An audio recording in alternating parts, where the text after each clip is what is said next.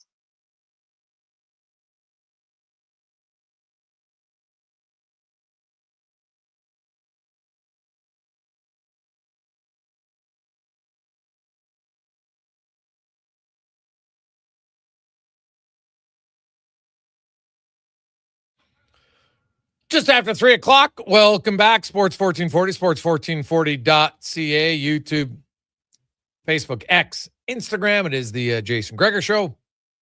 It's always brought to you by PlayAlberta.ca, where you can get in the game. Of course, casino, live dealer, lottery, instance, and sports. They got it all in one place. And, of course, we got some daily specials, little association action, if you like it. Some teams to win big.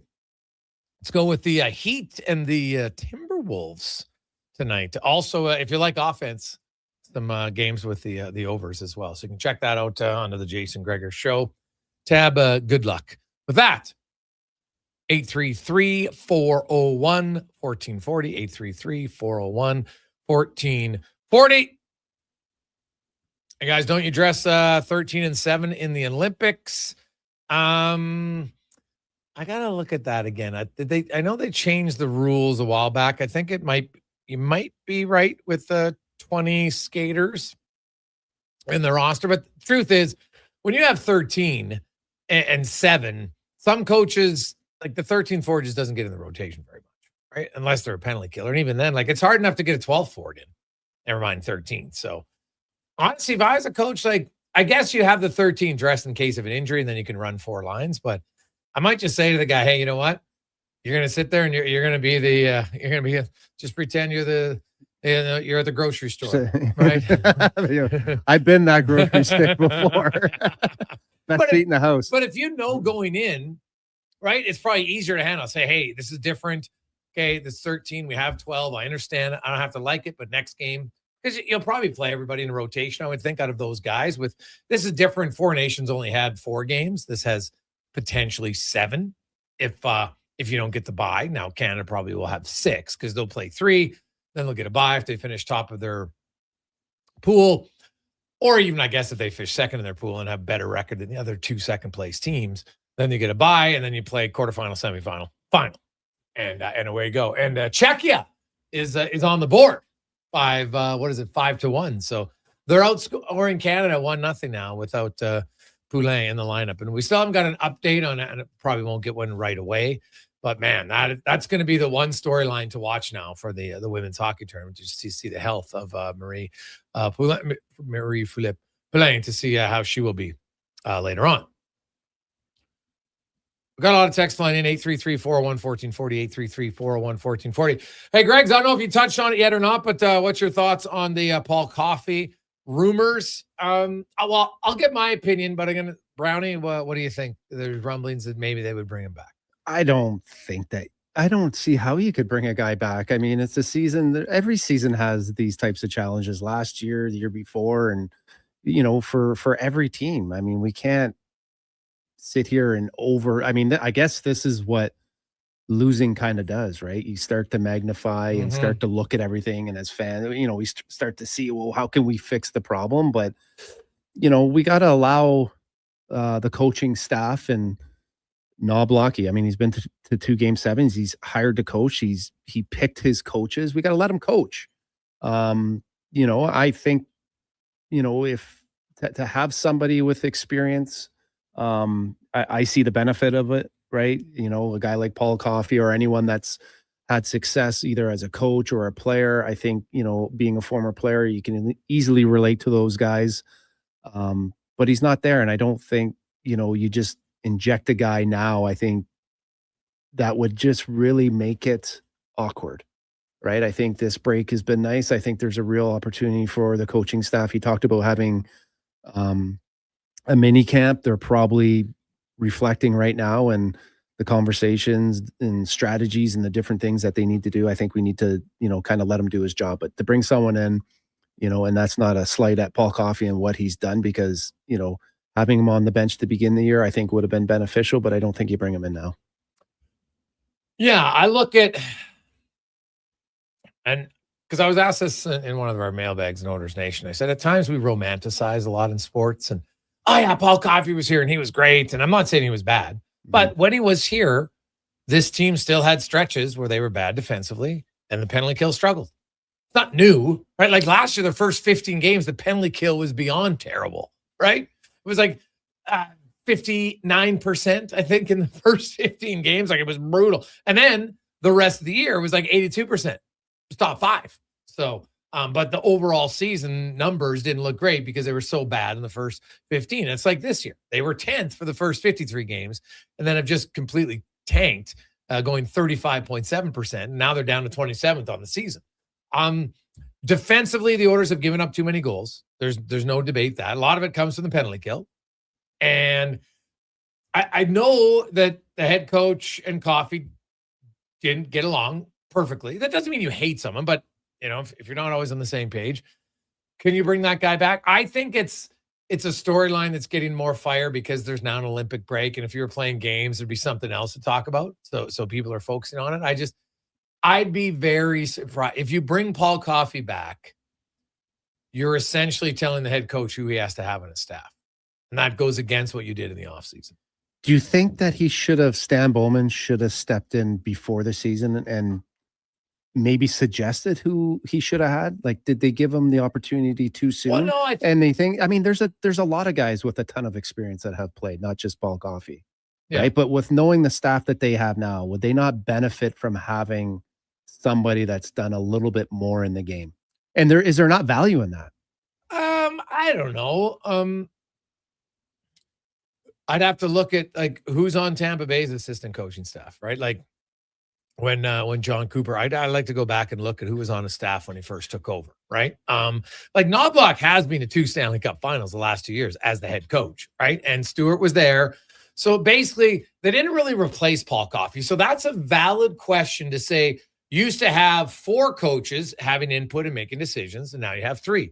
Now you still have a goalie coach. You still have, they did bring Connor Allen as a skills coach, right? But Dave Peltier was here, and skills coach, maybe a little bit different level of skills coach, but still he was here, right? They had a goalie coach. Now they have a goalie coach. They have a skills coach. That hasn't changed. The difference is last year you had Coffey and Stewart, and this year you just have Stewart, right? Because McFarland's in the place of Galton, and the power play is still great. So if you wanted to feel like, hey, we need another voice, maybe a veteran, I could see that argument. I just can't see it being the guy that you got rid of or decided that, you know what, we don't want that. That to me would just cause, that reeks of dysfunction for me. For sure. But you wouldn't have suggested it to be, if you don't, as far as Stan Bowman saying, hey, at the beginning of the season, that's fine. You don't see eye to eye with Paul Coffey. Do we bring someone? Do you think he should have brought Mark someone Stewart's else? been coaching a lot, so I think they probably felt So you're like okay Mark with Stewart the- had Do you think they have enough experience? To me, it's not so much about experience. It's, I don't know if they've got a hammer on the coaching staff. But like a real do you get the vocal- I know. Do you get the hammer with experience? I think Not that necessarily all. helps. I Paul think Coffey didn't have a ton of coaching experience, and he came in and he was pretty assertive. So exactly you don't because he's Paul Coffey. Yeah, but he didn't have coaching experience. Is my point. No, I know, but he's got the playing experience. I know from player to player. If I'm looking at Paul Coffey and he's talking to me, whether he's got coaching experience or not, if the guy's played in every situation, I'm listening to Paul Coffey. Right, but so that means you're not listening to Mark Stewart if he's coached for 10 years. No, but there is a little bit of a difference. Okay. Well, oh no, it's a valid question, but I think we both agree though. Coffey's like Not coming back. Nah, no. Like you said, that would be that would be odd. Like if Coffey came back, I think you'd have to change the head coach. That's the way I look at it. Yeah. Right. And like looking down the road, further, who knows? But if things don't go the way the organization wants in the next 2 years, I think Paul Coffey might be more of a general manager than coach. I could see that. It's a really smart dude. Right. Like, how he sees the game. And so, people say, yeah, you don't have GM experience. And to a point, that's valid. We just saw a coach who was a rookie coach. Everybody was wondering what Seattle was doing when they hired McDonald. How'd that work out? They just won in his second year. Right. So, experience is nice, but if you've got knowledge and you're good communicators, a head coach, and it's not like you get a head coach who's never had any experience anywhere else. Like Knobloch had coached in lots of areas, he'd been coaching for, over a decade, just not in the NHL, but learning how to communicate and handle personalities is something you get in coaching, right? Yeah. So I look at the Oilers, and I think how they went into the break probably fueled more anger. Yet the Oilers aren't in a bad position, and I still think they're underachieving. So that's probably makes it frustrating. They're really underachieving at home. To me, that's the worrisome part about this team, is that against some weak teams on home ice, they didn't play very well. I could imagine this break as an athlete, not being all that enjoyable. I think the timing of it's great, but just from an athlete, like looking at it from an athlete's point of view, never had an Olympic break or anything like that, but I've had, all-star breaks and stuff. And it's, people don't understand, like, they're probably frustrated right now, wherever they are in the Bahamas or Mexico, wherever they are. Like it's hard to come down and, I bet you they are where they are, but mentally they're probably hoping and wishing that they were kind of back here on the bike in a routine, trying to fix this. I know it wouldn't be sitting well with those guys. So yeah, I mean, I'm interested to see how they come back, and I really do feel like they have the pieces there. It's finding the ability from a coaching staff to get guys to buy into their identity on how they have to play, right? And that's where I think the experience from someone that's played like a Paul Coffey helps with those conversations, and probably helps with those buy-ins, and that, the ability, to be able to relate maybe a little bit more. This one comes from Drew. Hey, Brown, is it tough for an NHLer to change what type of player they are, from a skilled player to a rough and tumble, especially if the coaching staff is asking you to? From Drew. I don't know if coaches do that. Right? Like, I don't think you can. I think you have to come into the league. You're drafted for a certain reason. Every player has an identity of kind of what got them there. I think that you can grow your game around the fringes, but it never takes away from your identity of actually why you actually got there. I think Brad Marchand's probably, a pretty good example of that. Came in as an agitator, hard to play against, and obviously has developed his game, has a well-rounded game, but he still has that, element to his game that that's just who he is. So, and that's the one thing I think at the bottom six, you could see with him trying to move guys around and plug guys in, plug guys out, take them out of the lineup, trying to send a message. I think when he looks down there, he's just, you see what you're going to get from Draisaitl and McDavid. They're going to, produce offensive opportunities and create chances in the offensive zone. And then when you look down past those top two lines, you're kind of like, not sure. What do we have? Are they going to, is there a line that's going to play heavy and big, or someone? So, it's, you got to come into the league. And if you want to stay in the league, you got to have the consistency to exactly who you are. Yeah. I will take a quick break. When we come back, we are going to be joined by Ben Steiner to discuss the Olympic Games and some of the big stories that have occurred already, and some to watch for coming up in the next few days here on Sports 1440, Oilers Nation, YouTube, Facebook, X, and Instagram. Hello. You're never going to believe this. Booster Juice called your name today. You can get a free smoothie or acai bowl. No way. I'm heading there now. Oh my gosh, you and my brother have the same name. Okay, I'm calling him next. I'm hanging up. Booster Juice Names of the Day is back. 2 names are selected each day, and if your name matches, you can get a free smoothie or an acai bowl. Watch for your name on the Booster Rewards app and social media. Must be an app member to qualify. Booster Juice. Canadian born. Blending since 1999. Ooh, girl, the way you touch that thermostat, it really turns me on. Like a heat exchanger, sensual phenomenon. Wanna play your favorite song when we turn the heating on, like a legacy of love. Legacy Heating and Cooling keeps your Valentine sizzling hot. You can afford to shower your Valentine with affection because Legacy offers no payments and no interest for 1 year on your new furnace. And that's how you build your legacy of love. Legacy Heating and Cooling. Hey, Edmonton, did you know a local Play Alberta winner scored over $500,000 on Mega Jackpots Ocean Bells? Think about the season tickets you could lock down with that kind of cash. From major casino winners every hour to jackpots worth millions and hundreds of popular games to money that stays in the province, there's never been a better time to sign up for Play Alberta. Download the app today to get started with casino, sports, and lottery all in one app. Must be 18 plus to play. When you gamble, use your game sense. Need a new ride for road trips, errands, or just life on the go? Go Auto offers a massive selection with over 15,000 new and used vehicles to choose from. With over 70 locations across Western Canada, finding your next ride has never been easier. Whether it's a roomy SUV for the family, a sleek car for the open road, or a rugged truck for your weekend adventures, you'll find it here at a price you'll love. Explore thousands of vehicles today at goauto.ca. No fluff, no fillers, just pure entertainment. Sports 1440 brings the heat with bold opinions, big personalities, and Edmonton's fiercest fans. This is your turf. This is Edmonton's sports leader, Sports 1440. The job isn't done until the last load is hauled, and having a semi-trailer out of commission is not an option. Whether replacing or adding to your convoy, Edmonton Trailer has a huge inventory of new and used semi-trailers, trusted by the gravel, logging, oil field, fluids, and freight industries. Find a trailer right for you online or at one of their 3 locations. For sales, service, parts, rental, and finance, when you're in it for the long haul, Edmonton Trailer. If I had $46,000, I'd buy a robot butler and a trampoline. And maybe a trampoline for the robot butler.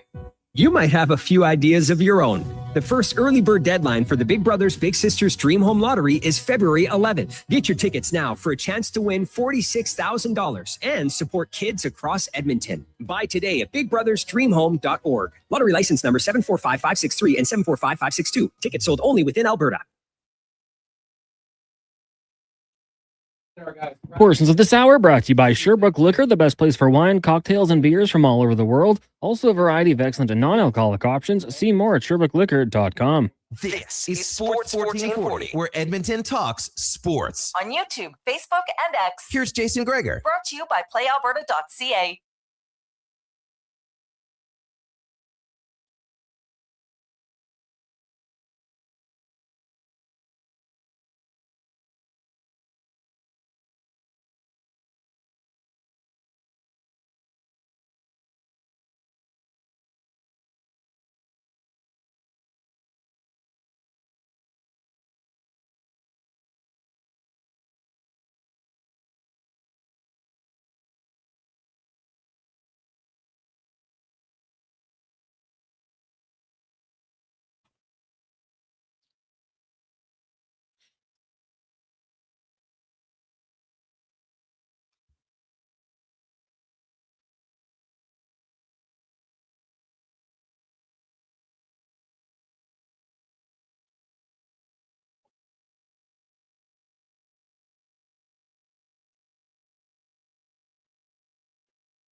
.326. Welcome back, Jason Gregor, Sean Brown, Connor Halley, Sports 1440. Make sure you got some windshield wiper fluid. It is the melt is on. Canada still leading Czechia 5-1. And the fact that Canada doesn't have a goal in this period, I'm starting to wonder if maybe that Poulin injury is worse than you think, because that would mentally impact the team, right? Like it's. I remember when McDavid got injured on his first shift that one game in Columbus, and then he just got spanked. Like they got steamrolled, right? Like you're like, oh my God. And you're the Canadian women, and truth factor is in the Olympics, Canadian women's hockey is Canada and the US. Everybody knows it. Anybody can try to pretend anything else. We all know that those two teams, you walk through everything. They'll get to this. Somebody might be a 1-goal game. Oh yeah, they're getting close. They're never really close. And then it's Canada, US again. But if you take out Marie-Philippe Poulin, that's a real big blow for Canada. And the fact that they don't have a goal yet in this period, they've actually been outscored by Czechia since the injury. It's interesting to me to see kind of where they're at a little bit. So hopefully it's nothing serious, but just their play in the second period makes me wonder that maybe it is. I hope I'm wrong. I think we're okay. Watching it, they were up 5-0 into the third, right? No, in the first period, and then she got hurt. This is the second period now, and they're getting outscored 5-1. I thought it's the third period. Well, they haven't scored then since. They were up 5-0. Yeah. Yeah, going into the third. Yeah, but I think they're fine. Yeah, I mean, just the way they played. I know what you mean, like though. Mentally, normally, yeah. Normally in this game, it's 9-0. You know what I mean? Like Yeah. they don't. I'll say the one thing in the women's game, like they don't take the foot off the gas usually in these tournaments. It's not like we're up if we need to be up 6 or 7, and just Czech has kind of dominated this period. That's all I'm saying. It's a concern for me just how they reacted. I hope I'm wrong. Maybe I'm reading too much into it, but we'll see. Probably not going to get a great answer after the game from the coach, but we'll see. Let's talk a little bit about the Milan games now as we get to go in the room. Brought to you by Action Electrical, where they have installed over 300 residential solar installations throughout Alberta, where you can save up to $40,000. You get a 10-year interest-free loan available from the government. Paybacks in 6 to 8 years. Get it on your roof today. Action Electrical.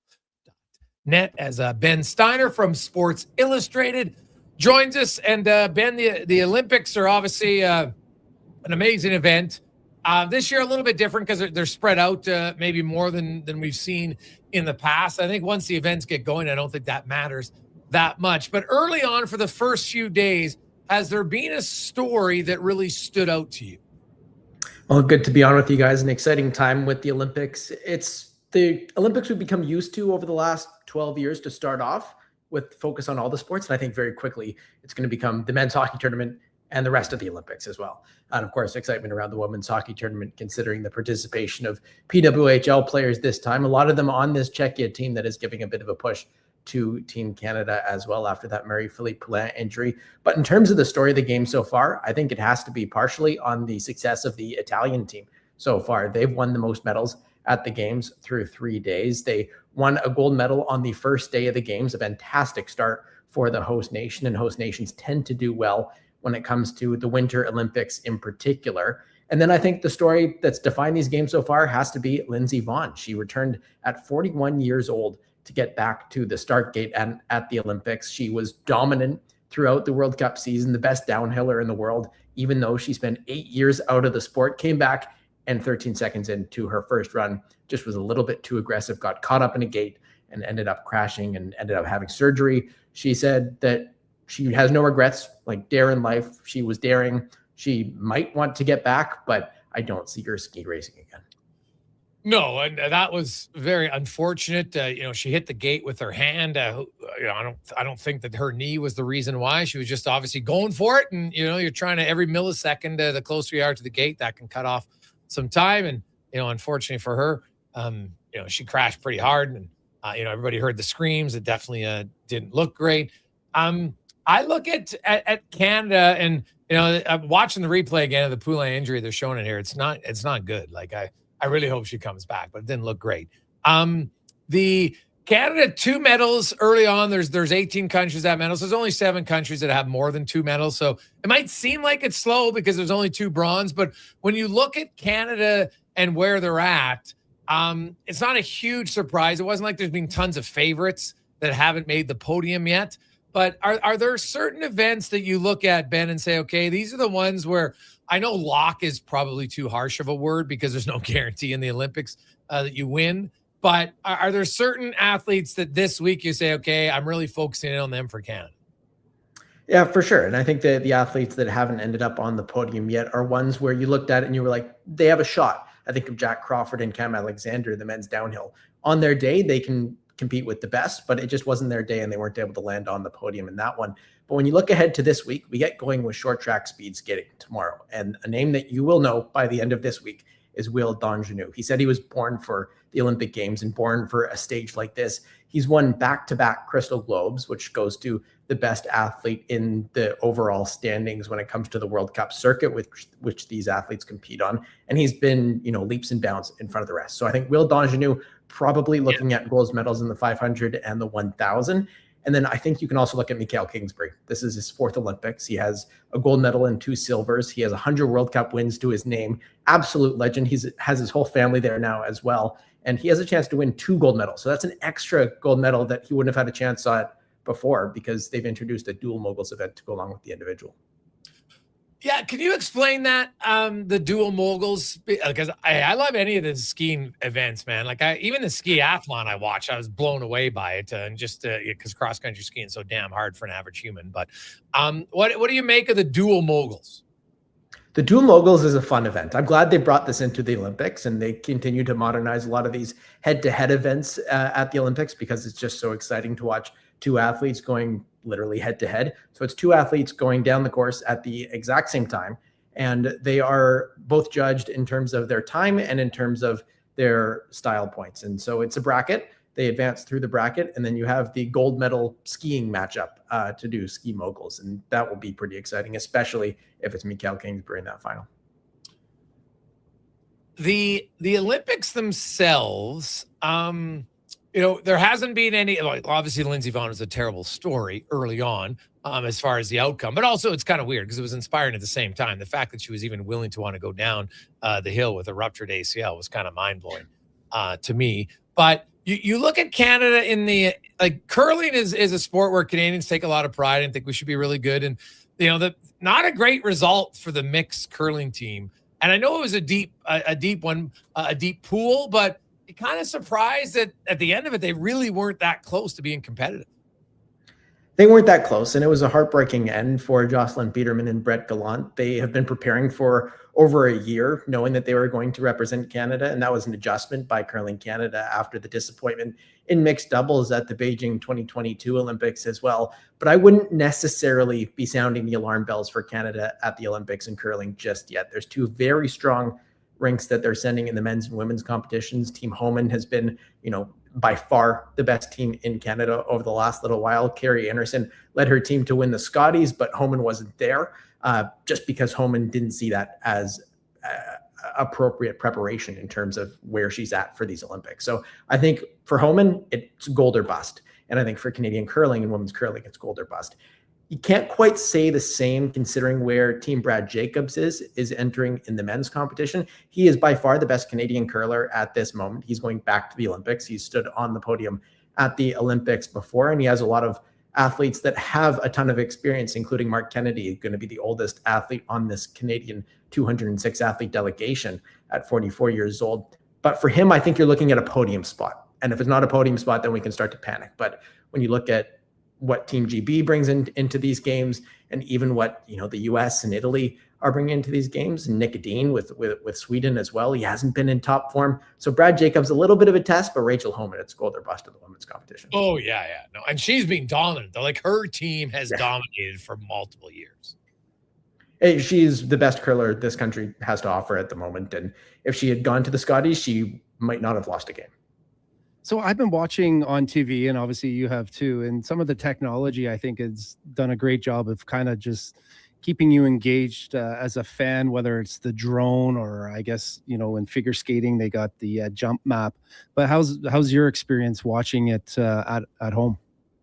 I think the cool thing that they've done with a lot of these sports, and I watch a lot of these sports throughout the 4 years as well, and not necessarily just the Olympics, but they've added more elements into these Olympic broadcasts that really emphasize what people that don't watch the sports all the time really like. In terms of the downhill ski racing, there's usually not an indicator throughout the entire race telling you where the athlete is. There's usually not a look into the team radio, which of course they brought in given its popularity in F1, and there's usually not a speedometer throughout the entire race either. So I think that addition has really made it exciting for people that might see timed sports like F1, which bring head-to-head into it as well. But when you think of those high speeds and just how crazy some of these Winter Olympic sports can be, it has allowed people to get into it a little bit more. The one that I've been stunned by is just the fact that they're flying a drone down the sliding course. I'm worried that an athlete will crash and the drone will hit them, and that hasn't happened yet, but it could be a concern. It's happened in ski racing before, and it's never a good thing. How about the dual moguls is something new, which I actually quite like, just because head to head, it kind of it's different than just time, like and sometimes you'll go faster if the person right beside you. Like that's why I love ski cross and snowboard cross, just because they're competing at the same time. And obviously that one's a little different because in the moguls you're not gonna touch your competitor, I wouldn't think, but in ski I cross, hope not.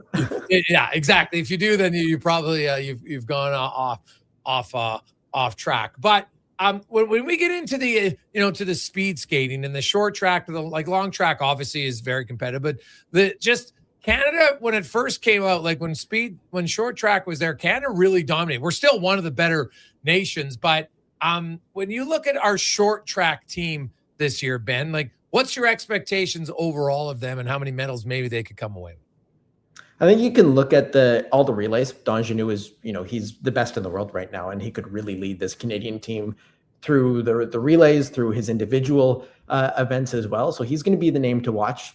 Other athletes, Courtney Sarow has some international experience that she brings into these games. It's a bit of a transition year outside of Donjanu. There's not really a outrageous superstar like he is in terms of the success, but the relays and with Donjanu, I think we're going to become very familiar with him in the next week. Maybe even a closing ceremony flag bearer for this team.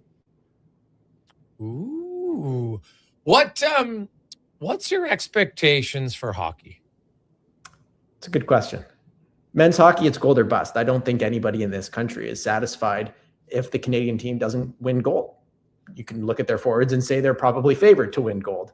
And then, of course, we have the questions about the goaltending that have been there throughout the years, but weren't necessarily an issue at the Four Nations face-off. So we'll see where men's hockey goes. I think it's a coin flip between Canada and the U.S. at this point.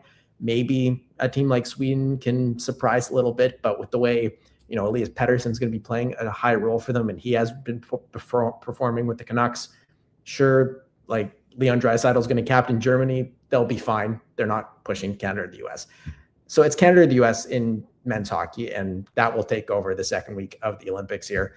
The women's hockey one's a bigger question because Canada, of course, is a good team. Marie-Philippe Poulin will have to see where her injury stands. She wasn't able to return in today's game, but Canada did score 4 goals, at least without her. Last I checked, it was 5-1 in this game.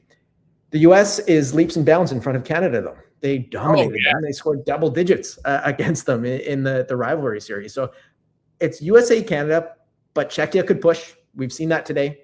I think we could see a Finnish team that could push. And in my predictions before this on Daily Faceoff, we had Czechia actually winning silver and beating out Canada in the semifinal. Really?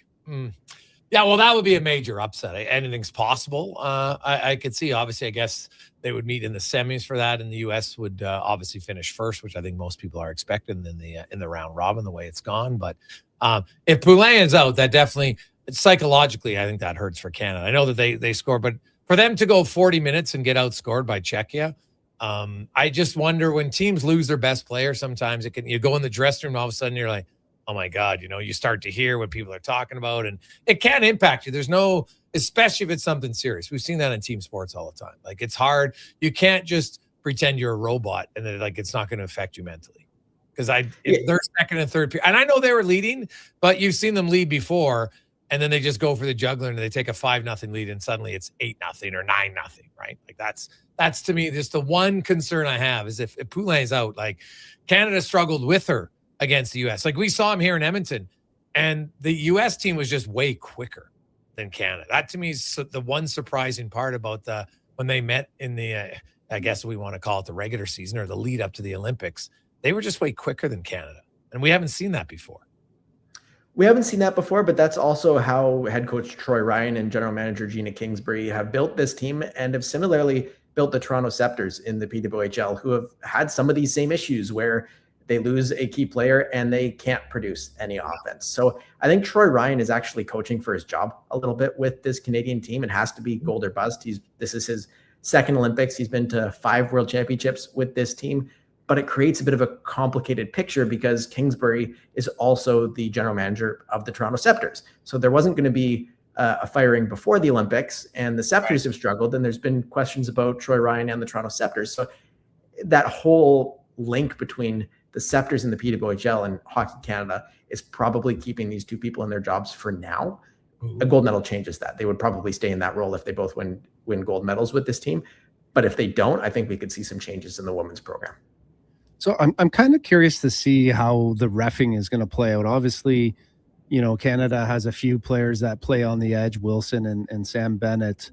Who do you think has to maybe adjust more, the refs or the players? The players. The refs have the rules. There is a rule book, and they certainly call it when it comes to Olympic hockey. And we've seen that already in the women's tournament, because in terms of the PWHL, you're allowed to body check. There's a lot more ways on the physical play that these players are now used to, playing 30 plus games a year. And that goes for Canada, the USA, Czechia, Finland, these countries that have a lot of PWHL players. And now they're getting penalized for illegal hits at the Olympics. And all I can think about at every time we're seeing that call is what is going to happen to Tom Wilson. And that's the name I zero in on, because he was brought to add a physical edge. Okay, the rink's already a little bit smaller. This is going to be a physical game. What is he without that physicality, right? Like he's not one of the best players in Canada without that physicality, I don't think. It could be costly. Like, could you not predict that he is going to take a 5-minute interference penalty for a regular body check? And we're talking about that in a semifinal when Canada loses. It's a very plausible storyline there. And lastly, have you heard anything on the Canadian pairs figure skating team of Salato Dudek and Max Deschamps? On, there's all these rumors I've been reading. Maybe they're coming. There's an injury. Maybe they won't. Heard anything on that? They didn't compete in the pairs competition of the team event, but we're expecting an update tomorrow on Deanna Stellato Dudek and, of course, her partner Maxime Deschamps in terms of their participation in the partner event later this week. Well, so we find out tomorrow is what you're saying. All right. Awesome. Thanks, Ben. Enjoy the Olympics, and hopefully Canada gets a few more podiums here very soon. Always a ton of fun. Thanks, guys. That's Ben Steiner joining us writes for Day of the Face-Off, also for Sports Illustrated. And, that's another kind of, there's a few storylines to watch here. The Poulin injury is a big one for the Canadian women's team, no question.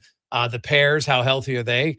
Are they going to even be able to compete or not? So, that's just the worst. You play for 4 years and then you get hurt like the week before. Like, that's like, Lindsey Vonn, when everyone's like, oh, just pull out. I'm like, I don't think you understand. I don't think you understand the commitment it takes to do all that. And she was racing great. She'd won on the tour. It wasn't like she was just there by her name. She was dominant. She was one of the best on the circuit. And then, unfortunately, got injured and then still went for it and crashed out, hitting her hand on the gate. But that Poulin, to me, for Canada, that's the big story of the next few days. I think when I think about that, Gregor, I think when you're in a game and you lose your star player in the first or second period, I don't think it has as big of an impact as if she was going to miss the next game and you don't even have her in the lineup. You know what I mean? Like, I think when you're in it as a hockey player or just as an athlete in general, you're in the moment, you're in the zone, and you're just playing, and different things happen. And I've been in those situations before, but I think the psychological effect could really play a bigger part is if she actually misses the game from the very beginning. Oh, yeah. No, that's fair. Quick break. We'll return. It's a Gregor Show presented by PlayAlberta.ca. We got a lot of questions about the Olympics, overtime, and more here. Sports 1440, sports1440.ca. Legacy Heating and Cooling is the #1 furnace replacement company for lovers. Because the best aphrodisiac is no payments and no interest for 1 year on your new furnace from Legacy. So forget about the oysters, baby. If you really want to check the heat, we can be a thermal couple, baby. Give me your sweet loving legacy. Heat things up with no payments and no interest for 1 year on your new furnace from Legacy Heating and Cooling. Come for Canada's largest trade shows, the biggest names in entertainment, exhilarating sporting events, and more. And stay for the experience at the Edmonton Expo Centre. Looking for the perfect place to host your next big event? From trade shows to galas, meetings, and concerts, the Edmonton Expo Centre has the space, event expertise, and service to make your next event unforgettable. With over 522,000 square feet of flexible event space, in-house catering, and operational expertise, they bring your biggest vision to life. Learn more at EdmontonExpoCenter.com today. They're not just a grocery store. They're a butcher, a baker, a cafe, deli, rotisserie pizza, and restaurant, all under one roof. Loca Quality Market does food differently with 2 locations to serve you. Edmonton and Sherwood Park. Visit loca.ca. Out on the rocks, the party never stops. Check it out. Mondays, bingo tunes. Tuesdays, tacos and tequila. Wednesdays, it's wings and karaoke. Shake what your mama gave ya with salsa lessons on Thursdays and the best live DJs. Plus, live music every Friday, Saturday, and Sunday, along with DJ Kenny K. Hold on, let's not forget $5 happy hour 7 days a week. Your bar, your party. You're on the rocks. On the rocks. Just Jasper Ave and 118th. McValue breakfast meals are $5 plus tax every day. Get a sausage McMuffin, bagel with cream cheese product, or breakfast burrito with hash brown and small coffee, all for just $5 plus taxes. Available until 11 a.m. at Canadian restaurants. Product availability varies. Prices exclude delivery. You see it? Fusion Promo Marketing can make it. Fusion makes high-quality, memorable promotional products for businesses, sports teams, and corporate events. From vision to reality, get noticed and remembered. Fusion with a Z. Promomarketing.ca.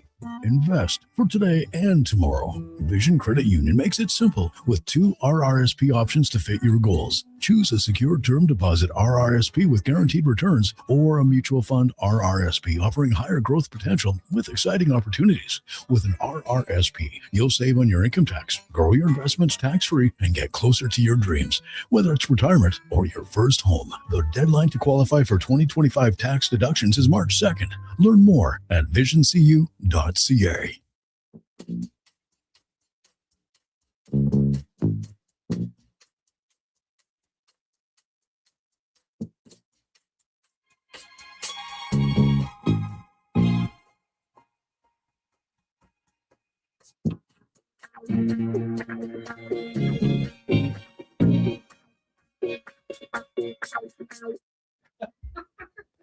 Portions of this hour brought to you by Papa John's. Get 3 large specialty pizzas for only $54.99. Perfect for game night. Use promo code 3LG at papajohns.ca or on the Papa John's app. The Jason Gregor Show, the best of Edmonton sports talk and beyond. This is Sports 1440. Presented by PlayAlberta.ca, Alberta's only regulated online gambling website.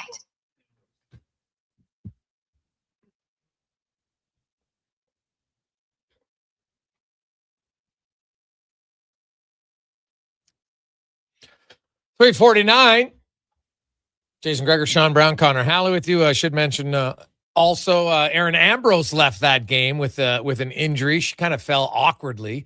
And so they could be potentially down 2 players as they get set to take on the United States tomorrow for the women's game. So not and they came in, honestly, I know it's rare, but for the women's team, they're the clear underdog against the USA based on how the USA had dominated them head-to-head earlier this year.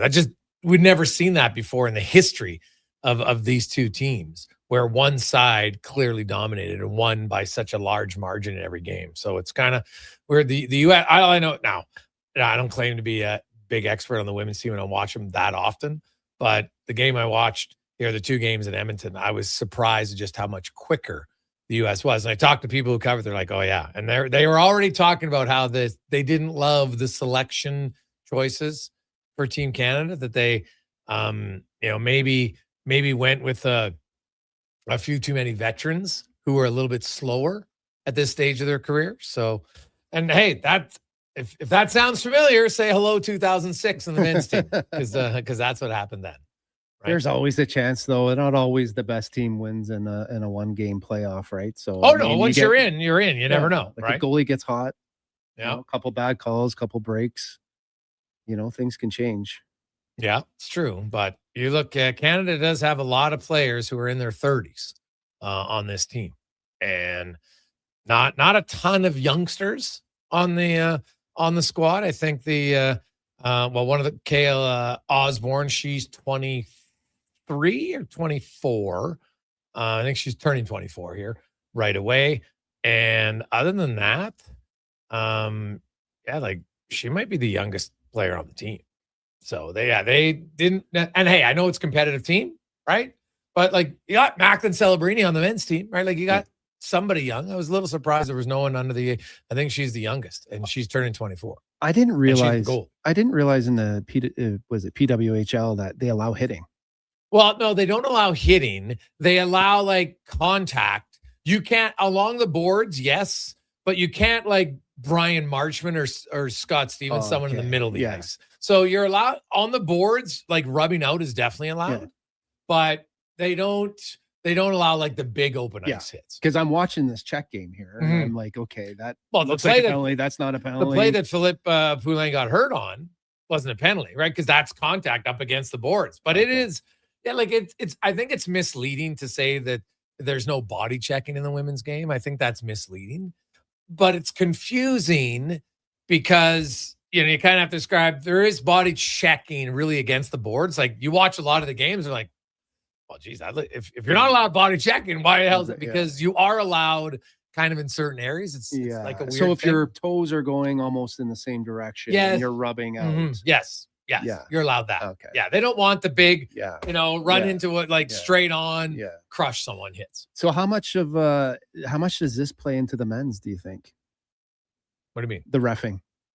I don't think so. Like Canada's won the Olympics many years before. I don't think the referee's drastically changed that much. We know that it's different than the NHL rules, but that's even for every country. It's not like Canada and the US play different rules in the NHL than the Swedes or the Finns or the Czechs. They all play the same rules, and now they're all going to have to adapt to the rules. Now, do the teams who have more players from outside the NHL, would that potentially give them a slight advantage, like Germany and them? Sure, but they don't have the skill set.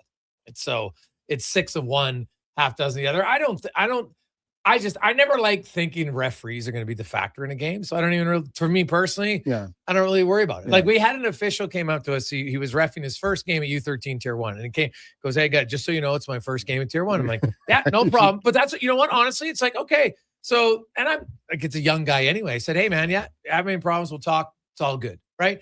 And did he allow a few trips early on? I'm like, yeah, no problem. But honestly, like afterwards, when he asked me as we were walking off, is there anything? Because the kid in the other team had punched a few kids once. And I just said, as a young official, the minute you see, because it was a blowout game, the minute you see somebody who's getting mad like that, just and I've said, even if you have to send 2, like 1 from each team, it just calms it down. That would be my only suggestion. But I thought you did fine. Wow, that's pretty impressive. So he came to at the end of the game, asked you what you thought of the performance. Yeah. I make sure when I shake the hands, like, you know what? I never get too excited about the officials, because most of them are teenagers, right? It's U13 for God's sakes. Like we don't need to be going crazy over it, right? He misses a call. Like I'm not going to freak out at my kid when he serves a pizza up the middle, even though we teach him not to do it. It's going to happen in the game. So is the ref going to miss a call? Of course. So, you try to say, guys, like mistakes happen. Kids get upset. And I said, do you want the coach to yell at you how you just yelled at the ref? Well, you wouldn't like that, would you? He just made a mistake. He's not purposely saying, ha ha, I'm not going to call a penalty on you. Right. Yeah. So, but yeah, I always go, hey, you know what? Really good game. But yeah, I've had 2 officials that asked, hey, what did you think of the game? And just by fluke, because I think we were leaving the ice at the same time, just when we were coming off, because we got to play at that brand new Spruce Grove Arena, the Thompson Family Arena. Unbelievable facility, by the way. Like the kids were loving it. Big dressing rooms, so they feel like they're in there. They got like showers and stuff like that they're like individual stalls and stuff. So they thought it was unreal. Yeah. So, but just as where the refs room was, where I had to go off the ice, just happened to be right there. And he just was like, hey, because he had told me, and I said, hey man, well, good luck, enjoyed. And same with one of the lines when it was his first game too. And like, I think he missed a call. Like, it was a blowout, right? So I would have said, you know what? In a blowout game, no one's going to care if you guys wave off an icing or 2. Yeah. Right. Because at that point, like, it doesn't matter. Just let's speed up the game a bit here. But overall, I thought the kids did really well. Like, man, it's like my son's going to get into officiating next year. And I've always said, and I know it'd be very hard to do it just from a numbers game because there's too many kids and there's not enough games. I think every kid should have to ref 2 or 3 games, and then their parents would sit in the crowd and they'd be like, oh, I don't like it when someone yells at the ref who happens to be my kid. Guess what? Then less parents would yell at the refs. Like, because you still see it.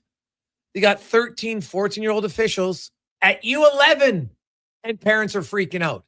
U11. Like, what are you doing? From my understanding, there's a shortage of refs. So of course I think there they is. would, because why would you, obviously for that reason. Why would you want to officiate? Yeah. Like, and we had too many parents who don't stand up and say, hey, Bob, it's a 13-year-old kid. Tone it down. Right? No one does that.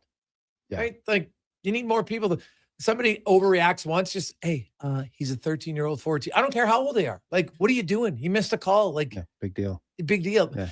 Like unless it's like a last minute of a game and the guy chops someone down on a breakaway and you don't call a penalty. Are you really directly impacting the game? Because I don't know how many teams. I don't even know if anybody tracks what their power play percentage is. I'm sure there's somebody out there, but let's be honest here. Is it really going to be that good for most of these teams? I know mine isn't. My son actually, he reffed, and it's pretty easy now that they have half ice. I don't even trying to think of when they called a penalty. Yeah, well, I don't think it half was a penalty. I think they just talked to the kid. Yes, talked to him on the bench. In half ice. He's supposed to leave the ice, right? And then somebody else comes on. That's what happens, right? And then he's supposed to miss the shift, which I remember, like, it's funny because I remember the first kids that get a penalty and they just think it's like the end of the world, right? They think they're in trouble. Like, dude, it's all good. Like, they just escort you off. Someone else comes on, and away you go. Yeah, it's not a big deal. So, I think it's just something that you don't need to remind people, but there probably should be a sign, honestly. Like, think about it when you walk in areas where it's there like should be a lot of signs in minor hockey. it's like there should I've be seen signs. right? They Like don't there work. should be some that's like a big fluorescent sign.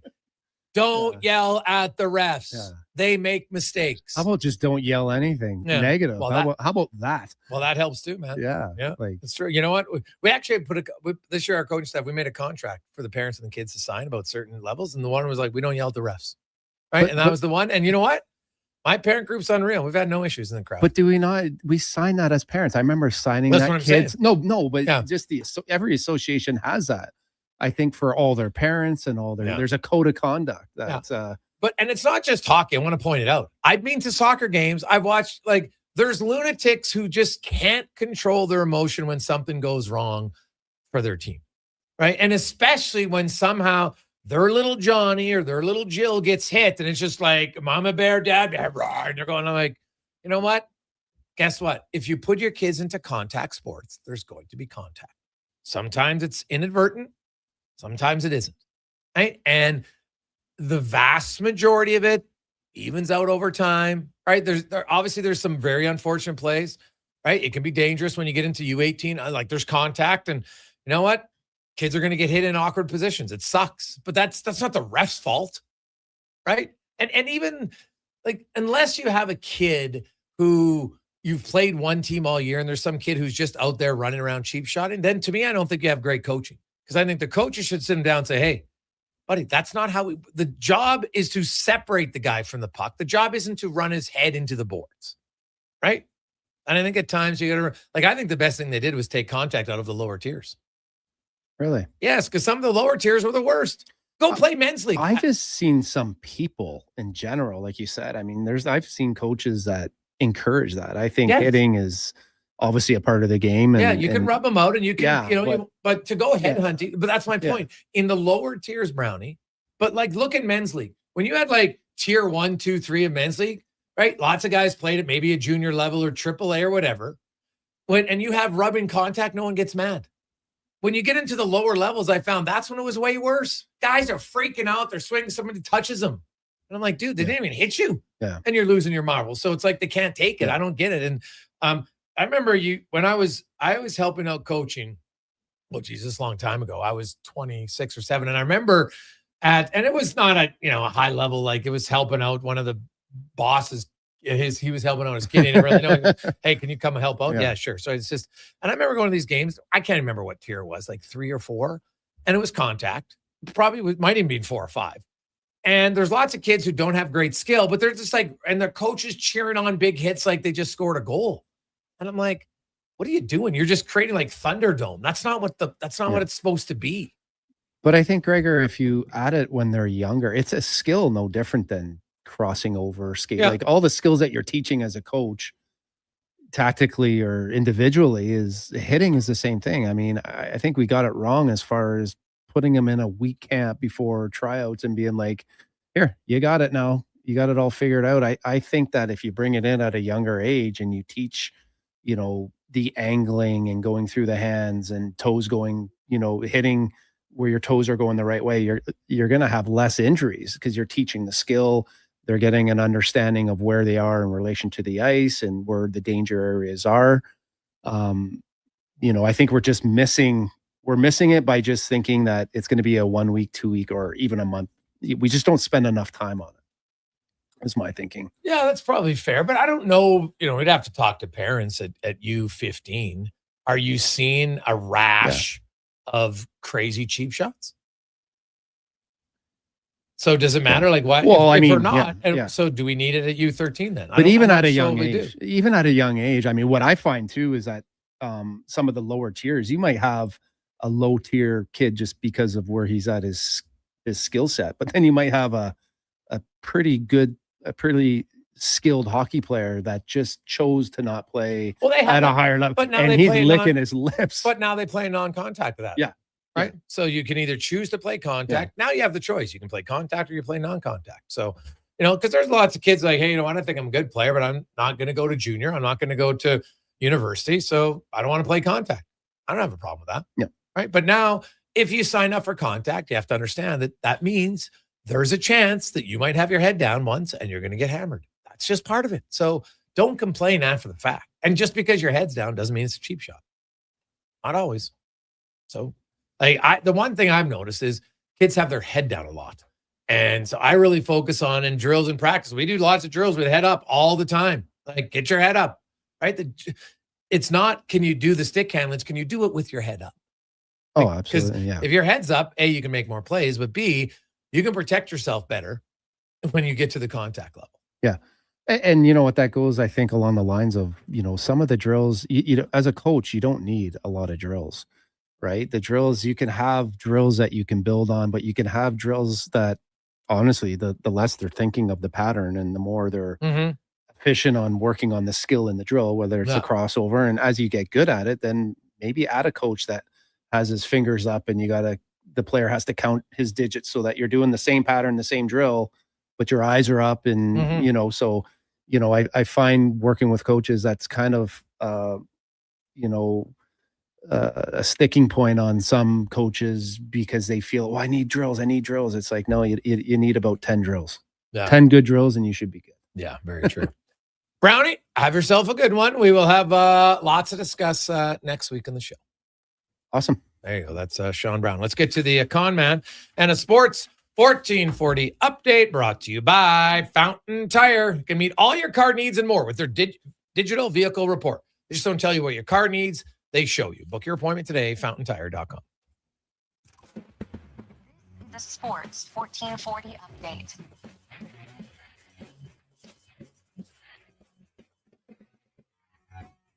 Ontario's Megan Oldham claimed a bronze in the women's ski slopestyle event at the Winter Olympics earlier today.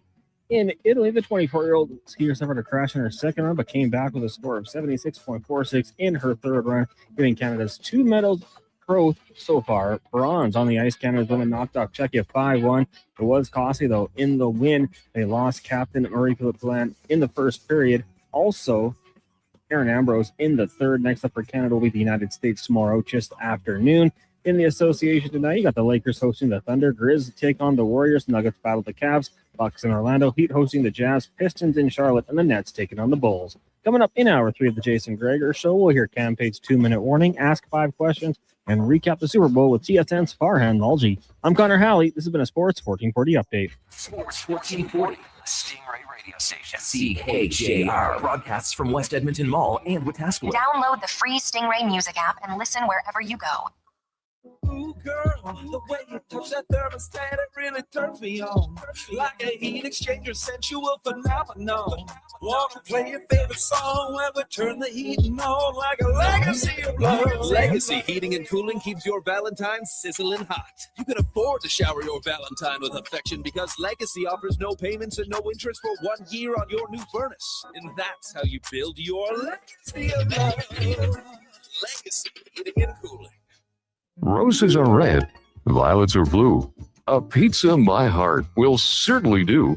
Nothing says I love you quite like a Papa John's pizza. This Valentine's week, enjoy a special Pizza My Heart thin cuts pizza from Papa John's for only $17.99. Check it out at papajohns.ca or on the Papa John's app. We don't want to break your heart, so the pizza arrives uncut. Available for a limited time only. Better ingredients, better pizza. Papa John's. You know what would be even better than winning gold? Okay, I'll bite. Winning a gold medal made of Wilhauk beef jerky. Athletes do get hungry, and they could use a snack on the podium. I think I'll start a petition. Really? No. Now pass the Wilhauk and turn up the games. For a truly Canadian snack Welcome to back, cheer on Sports our 1440, truly Canadian sports1440.ca, athletes. YouTube, Will Hawk beef Facebook, jerky, X, made with Instagram, Alberta 3 pride o'clock. right here in Welcome back, Leduc. Sports 1440, Sports 14. Entertainment is an innovative market leader across Western Canada. Properties include the Spruce Grove Saints, the Junior Prospects Hockey League, Silent Rides Charter Company, 40. the Hockey Super League, and the newly launched Female break. Super League. Silent Ice also owns the Western Hockey League Seattle Thunderbirds and operates Jason the Gregor. Morinville AAA Arena. The Silent Ice Center, a new state-of-the-art entertainment facility in Nisku, features 2 sheets of ice, a 1,600-seat arena, as well as Summit Restaurant. Learn more at silentice.com. Hi, Mike here from Northgate Chevrolet Buick GMC. Free trips, free iPads, a barbecue, a wood stove, the #1 dealer in the world. What? Who cares? How about no pressure, a great deal, finance rates as low as 0%, trade values you can be happy with, and an indoor showroom. And we're pretty good people. Stop in and see us today, 13215 97th Street, or visit us online at northgategm.com. These days, it's all about who you know. And that's why it's the perfect time to save at the Bricks Friends and Family Sale. Upgrade your living room in time for the big game and score free delivery on TVs over 50 inches, like a Samsung 85-inch 4K Smart TV for just $999. And save up to $1,200 off sofas and sectionals. And mix and match and save up to $1,000 off 2 or more major appliances. Some exclusions apply. Check out the Brick in Edmonton, South Common, West Edmonton Mall, North Side on 137th, and downtown near the Ice District. I'm Rick Showers from No Bull RV, and even though it's a few months past Thanksgiving, I want to give thanks right now. This is the time of year when so many people go to the new RV show and buy their new RVs. All the new RV stores are bragging about the latest makes and models. That's right, Bob. Those beautiful state-of-the-art RVs are brand new right up until the time they leave the showroom. Then they're used. Just like every quality used RV on our lot, somebody pays full price at the RV show or at the new RV store, and in a matter of seconds, it's worth tens of thousands of dollars less just because they picked it up. Where does all that money go, Rick? It stays in our customers' pockets, Bob, because we sell those same RVs just a few years later. If it wasn't for new RV buyers, we'd be out of business. That's why we give thanks every year. You make it all possible. And that's NoBullRV.ca. Saskatchewan boy who grew up loving and playing sports. At least we think he grew up. Listen to Kevin Carius weekday mornings from 7 to 11 on Edmonton's home for sports, Sports 1440. A weekend Valentine's Day calls for something special. Swing by Bunches Flowers for an amazing bouquet that delivers on romance. It's the local choice for affordable luxury that will make their Saturday night perfect. Bunchesflowers.com.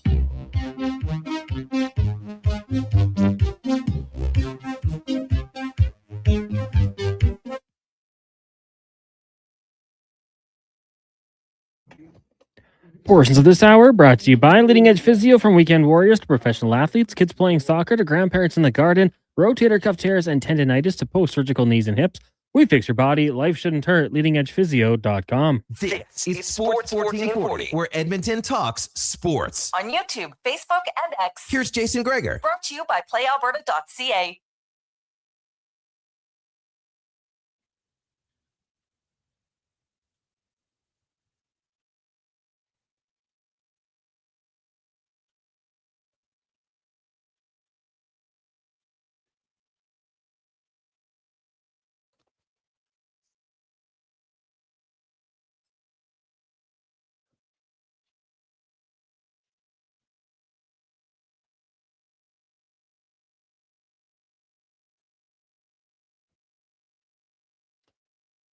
For 11, welcome back. Jason Gregor, Connor Halley, Sports 1440, sports1440.ca, YouTube, Facebook, X, and Instagram. Hope you are having a fantastic Monday afternoon. We were talking about injuries in hockey, and it's always brutal. There is a GoFundMe page out there right now for young Ethan Barry from the Strathcona Warriors. Played U18, and Ethan was playing in a game last week and got hit and went to the boards awkwardly, and unfortunately couldn't get up. Was rushed to the stallry And now he's got severe spinal cord injury. They've set up a GoFundMe page for him and his family. If you want to check it out, it's up on my X page. So thoughts for all his teammates and everybody, and the kids playing against him at that point. It's never a good situation at all. So hopefully Ethan will get the best of care, and his rehabilitation can go as smoothly as possible, because it's never great. Spinal cord injuries, of course, are can be very, very daunting to overcome, and so it could be a long road. So hopefully he'll have lots of support, and it looks like his GoFundMe has gone very well so far. So for people out there in Strathcona or in that area, or somebody's just a fan of hockey, maybe wants to support him and his family, you can check that out. Gregor Show is always brought to you by PlayAlberta.ca, where you can get in the game. Remember, tomorrow, Tuesday, and up for grabs in Lotto Max, $40 million. Good luck at PlayAlberta.ca. We got the 2-minute warning coming up in a sec. Hey, Gregs, I'm curious, what are the overtime rules at the Olympics? It's actually, remember, I don't know if people remember, but when Crosby scored the golden goal, do you know what the overtime rules were back then? 4-on-4.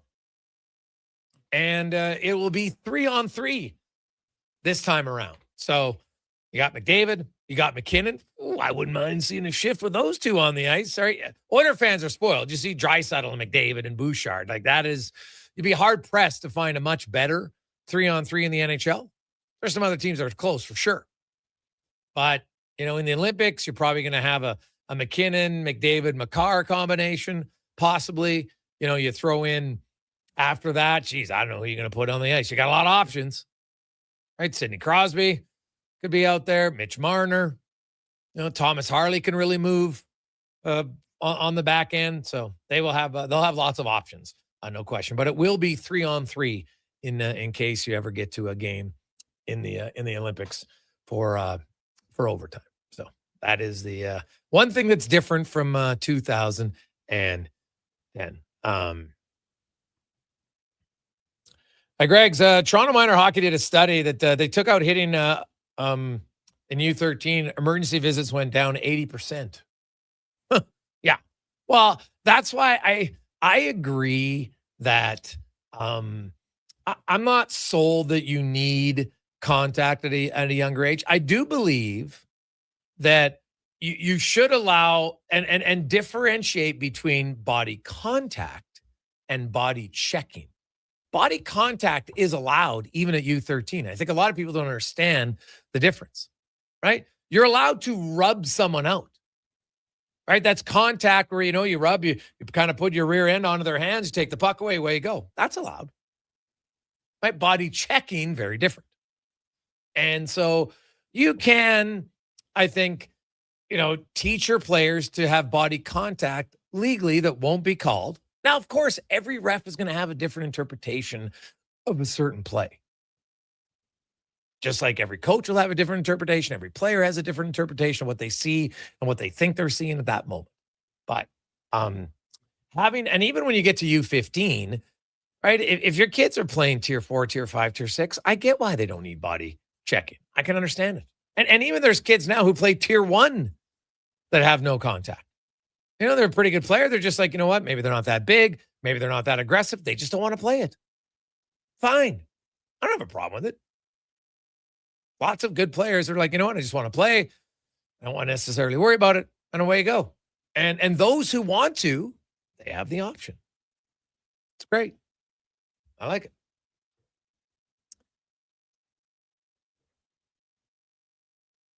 Yeah. Gregor, you're bang on. There's been studies on this. Places that introduced check-in earlier don't have any reduction in injuries at a later age compared to organizations that introduced it later on. I know, exactly. That's what I'm saying. I don't think it's necessary. I don't think it's needed, right? It's just like half ice. Watching kids in U7 and U9 play half ice, I'm like, why the hell didn't we do this way earlier? It's ridiculous to think that you used to play in U7 and U9 full ice hockey. Like, it's wild to think about. So, things change. So, that's how you go. Hey, Gregor, are the Elks expected to announce all of those contracts that were verbally agreed to? When is that? Well, free agency is tomorrow officially in the CFL, and that's when a lot of those signings will be made official for them. I would expect the Elks to have their free agent players. My understanding is there's going to be press conferences for lots of them coming in town on Wednesday, the 11th. You've got the coaches in this week, so lots of big news. You had, I don't know if you've talked about it or seen it, but the CFL, the Coach of the Year banquet is going to be in Edmonton this year, and it's going to be, I think it's March 25th, if I'm not mistaken, and the Elks are hosting it. But it's not just going to be for the CFL Coach of the Year. There's going to be lots of other coaches that are celebrated that go throughout this, right? It's kind of there's the combine comes to Edmonton on the 27th to the 29th, and there's the Coach of the Year. There's the Hugh Campbell Distinguished Leadership Award. There's a new honor, the Ted Govea Football Operations Award. Of course, Ted passed away too soon this past passed in 2025. So that's going on. There's going to be Football Alberta will honor several coaches from across the province who are shaping the next generation of football players and cheer squad members as well. So there's actual big dinner that goes on the 25th of March at the Westin. So you can get tickets for that. You can get tables. The Coach of the Year finalists, Corey Mace, Jason Moss. So could have Moss back in there. And then the Hugh Campbell Distinguished Leadership Award. It recognizes an individual who's demonstrated great leadership in making significant contributions to the game.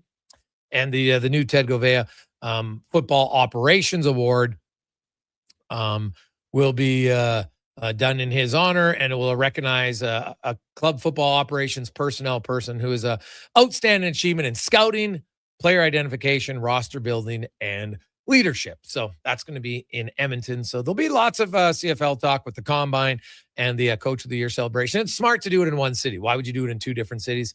So I think this is going to be something you're going to see now as a mainstay in the CFL. You'll have the big Coach of the Year celebration dinner, followed up by the combine. So whichever city's hosting it is going to get both. And that's a good thing to have, I think, for the CFL. The more opportunities they have to get noticed during the offseason is smart. That's a lot of the other leagues do.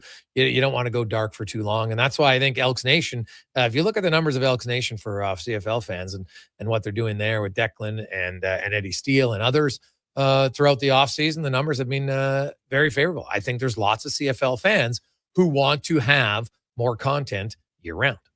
Now let's get to the 2-minute warning with Cam Tate, brought to you by Legacy Heating and Cooling, home of the no payments, no interest for 1 year on your furnace. Stay warm all winter. LegacyHeating.ca. Here is Cam Tate. All right, let's dive in. Super Bowl Sunday, Seahawks versus Patriots. Final score, 29-13. And yeah, some folks are calling it a snoozer. I get it, but I'm not buying that narrative. Sure, it wasn't a fireworks show, but the first half, that was championship football, my friends. Defense, defense, defense. 9 points total in the first half. That's the kind of gritty play that builds dynasties. Now, the Patriots, they had their own sturdy defense going, but man, they just couldn't get on the board in the first half. And let's not forget the what-if moment. Julian Love's pick of Drake May's pass on the Seahawks' 27-yard line. 8.5 minutes left. Score sitting at 19-7. If that play doesn't happen, we're probably having a very different conversation right now. But hey, I know I'm in the minority here. Our poll says only 12% of you really enjoyed the game, while 28% thought it was too defensive. Fair enough. We all watch for different reasons, right? Now, shifting gears to something truly inspiring, Sakers Acres, home of the world's longest hockey game. Brenda emailed in with some updates, and let me tell you, these folks are absolute warriors. The score as of 3:30 this afternoon, Team Cure 664, Team Cure 661. It's a nail biter, but the real win, they've raised $575,000 of their $1 million goal to fight cancer. Incredible. And these players, they're out there with blisters, lace bite, and some even using their sticks as canes. But they keep going because, as Brenda said, cancer patients don't get a choice. That's perspective, isn't it? So hats off to the volunteers, scorekeepers, refs, Zamboni drivers, kitchen crews, medical teams, maintenance, you name it. You're the real MVPs. All right, 2-minute warning here. Gregor, Haley, Kruger, we'll get to you tomorrow. This is Cam Tate. Sports 1440. I didn't have much of an issue with the Super Bowl. Obviously, it was not overly riveting if you like offense. But, Seattle's defense, the Patriots they couldn't contain them early on. And by the time they started to get some points, it was kind of too late at that point. Like the fourth quarter was the most offense we saw in the game. And Cons, I know you're a big football guy. What'd you make of the game? Yeah, I mean, I thought it was great. The first half, obviously, was a bit of a snoozer. They had their chances too. Like Sam Darnold missed Jackson Smith the Jigbo. It could have been a huge play there. We obviously saw Kenneth Walker's big touchdown get called back. At that point, it was over. Probably just would have locked him in as MVP at the time and taken away any debate. But I thought it was a fine game. The Seattle Seahawks defense was absolutely incredible. And, you go back and we've seen in the past, like the Rams were able to have success against them, but no one else really has. They've just been able to be so good. And, I'm always going to enjoy it the last game of the season. But just getting a chance to see that defense go out there and do their thing and how they've assembled it, it's kind of perfect because it hasn't been through one way. It's been the draft, free agency. The Seahawks have made some really big trades in the last couple of years here to build up that team. So I really enjoyed it. I thought it was a fun game and just kind of confirmed, I think, what a lot of us thought with the New England Patriots. They're a good team, but they're not yet a Super Bowl worthy team. Like they're just not that good yet. Still some things they can shore up on the offensive line. And hey, they're in year 2 of a rookie quarterback's contract. So they're going to have that money to work with in that cap space. And Mike Vrabel's only going to get this team better. But the Seahawks were the best team all year. They deserved it. They definitely did deserve it. I'm interested about the Patriots because, hey, they beat all the teams that were in front of them. That's all you can do. They got to the Super Bowl, and clearly Seattle was the better team. Would Denver have been different if they had their starting quarterback? We'll never know. Maybe the game's different if the Denver coach actually kicks a field goal when the weather's nice. But I look at the Patriots. They're going to have a tougher schedule next year. We already know that, right?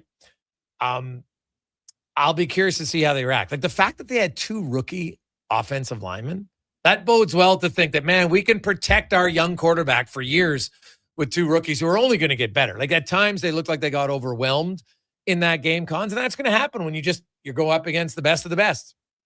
And I don't think anybody had a better consistent D-line pressure all year long than Seattle. It'd be hard to find one.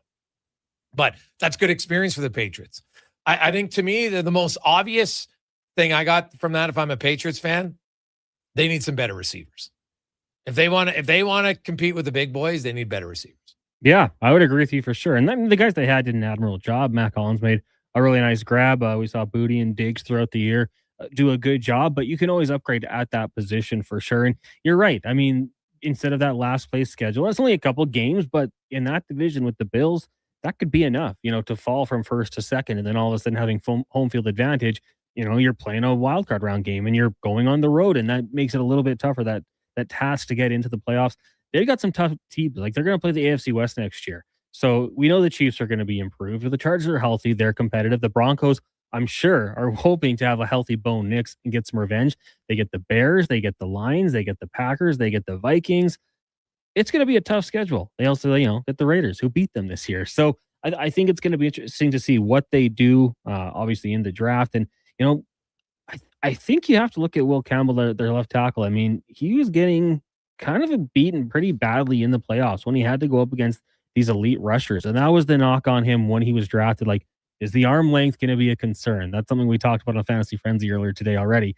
I don't know if I necessarily believe that. I think you can overcome that with technique and preparation, footwork, all that sort of thing, kind of like Rashawn Slater.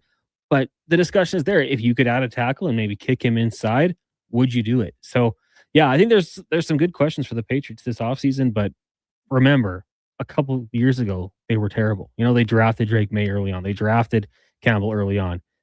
They're a team on the rise for sure. And I think, teams, players, free agents, you're going to want to go play for Mike Vrabel and that coaching staff. So they'll be a good team next year, but I think they're due for a fall off. What do you think is going to happen with Walker in Seattle? Hey, the man. It's interesting because he showed he could be the bell cow back. Like if called upon, and it's easier to do it, I think, a couple games, obviously, than a full season. You need to split the load a little bit, but when needed, Charbonnet goes down. He has the 3 touchdown performance. He did absolutely what he had to do. And they brought up the Le'Veon Bell comparison. I think Collinsworth did in the broadcast last night. That was perfect. To get the ball, almost come to a complete stop while your offensive line gets you that hole, and then to burst through it and pick up the acceleration like he did. Like, this guy ran a sub 4.4 40 time. This guy has the speed. So I'm a big fan of him. We talked about it a lot in fantasy. The only thing that really gave you hesitation about him is Zach Charbonnet jumping in there and taking those goal line carries. But I think he's going to be a very well compensated man, especially coming off a Super Bowl MVP performance. Seattle has to keep him. They just have to. Yeah, well, God, 100% they have to. So I would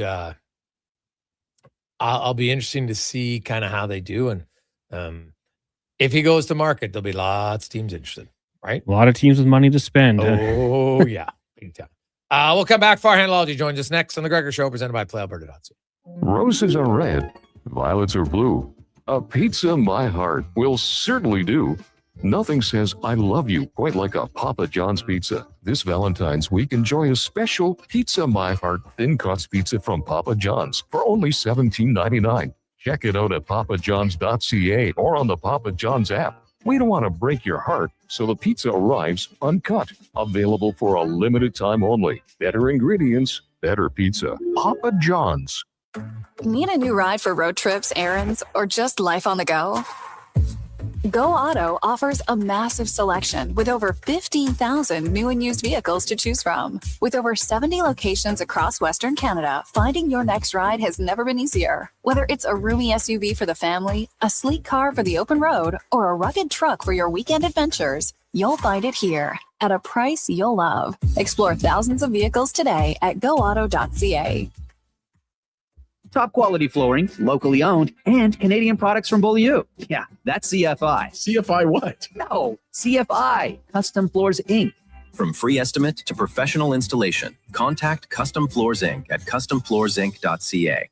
At Fountain Tire, success is a team effort. They're committed to their team members and their customers. And that means treating your vehicle like it's their own and finding solutions that suit your needs. Because whatever the road brings ahead, they're on it with you. Visit fountaintire.com today. If you manage or lead a team, join your peers April 14th to 17th at the Banff Management Course. PA Douglas Training invites you to 3 days of immersive leadership development in beautiful Banff, Alberta. Learn how to manage conflict, motivate and influence others, strengthen teamwork, and improve productivity. Proudly Canadian, PA Douglas has trained over 150,000 professionals. Registration includes 3 nights at the Banff Springs Hotel, breakfast, select meals, refreshments, and course materials. Register now at padouglas.ca. His name? Paul Del Vecchio, better known as Pauly D from TV's hit reality series Jersey Shore. Now he's bringing the party to the venue at River Cree Resort and Casino. Get ready for DJ Pauly D. Voted as one of the best DJs in the U.S., his passionate, high-energy sets have made him one of the most sought-after DJs in the world. DJ Pauly D, March 7th. Hurry, get your tickets now at rivercreeresort.com. River Cree Resort and Casino. Excitement?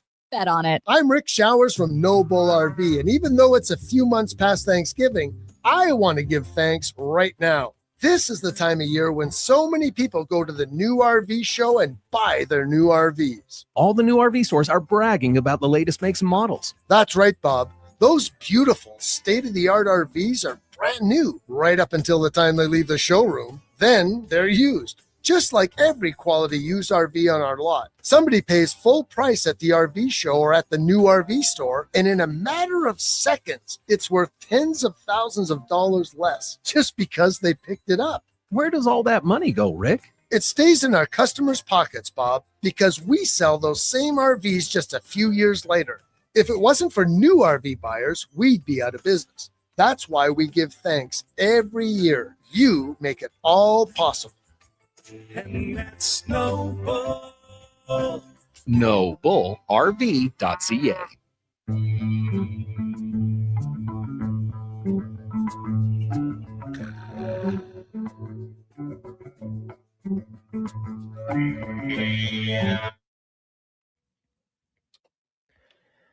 Portions of this hour brought to you by Culligan for all your residential water needs. Your local water treatment company, more than just big bottles. Culligan.com. The Jason Gregor Show, the best of Edmonton sports talk and beyond. This is Sports 1440. Presented by PlayAlberta.ca, Alberta's only regulated online gambling website.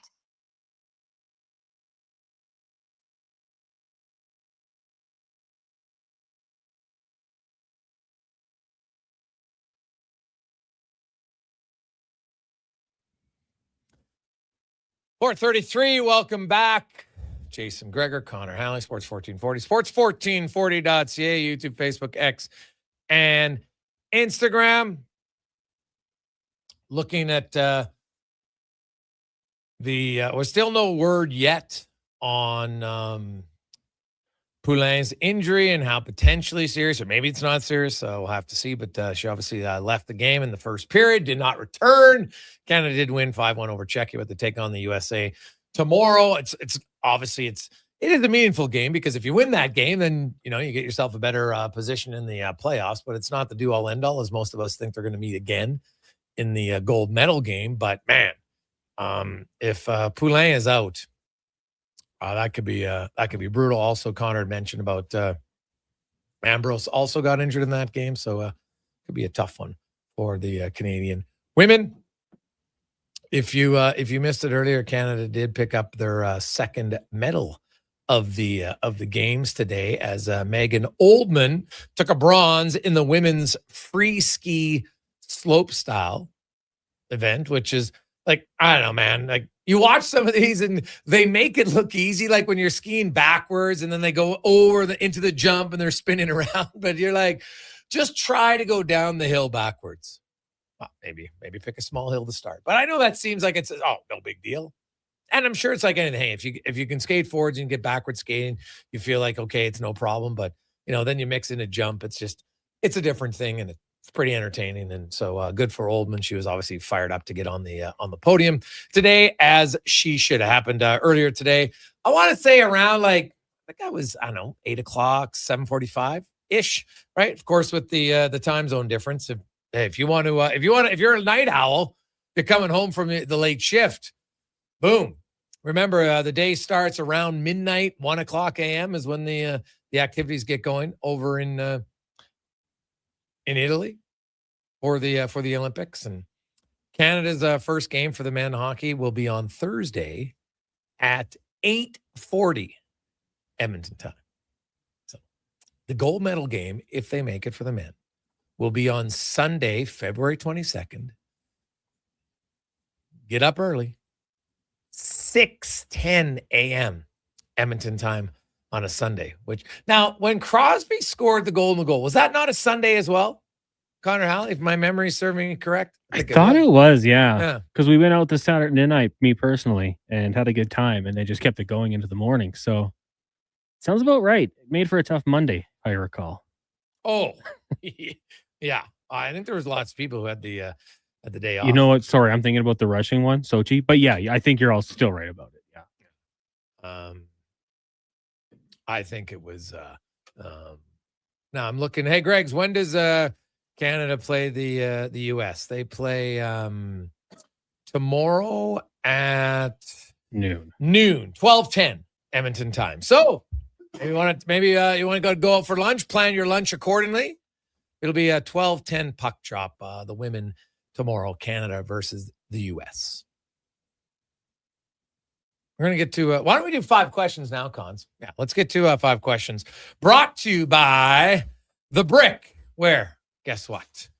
Your final day of family and friends, where you can save up to 25% off bedroom, dining, and fireplaces. And if you go in-store only tonight to The Brick, you can get up to 50% off clearance mattresses and up to 60% off clearance, scratch, and dent appliances. You can get some unbelievable deals at your last night tonight at The Brick. It's time for 5 questions on the Jason Gregor Show. All right, Jason, question number 1. You saw the lines for Canada at practice over in Italy. What did you make of them? Yeah, I don't put much stock in, to be honest. It's the first practice. You're going to have some lines.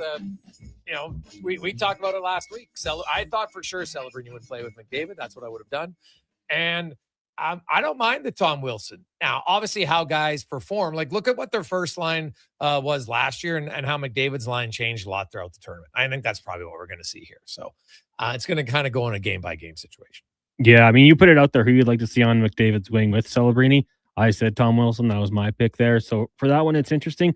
Crosby, Stone, I feel like at one point those two guys could just hem you in your own end and work it around and just grind you down. It'd be interesting. But yeah, like you said, it's early. We'll see how it actually plays out. Question number 2 for you. Who do you think will finish 1, 2, 3 in scoring for the round robin play? Go ahead. Well, you know what? The Canadians have the top 3 in the NHL.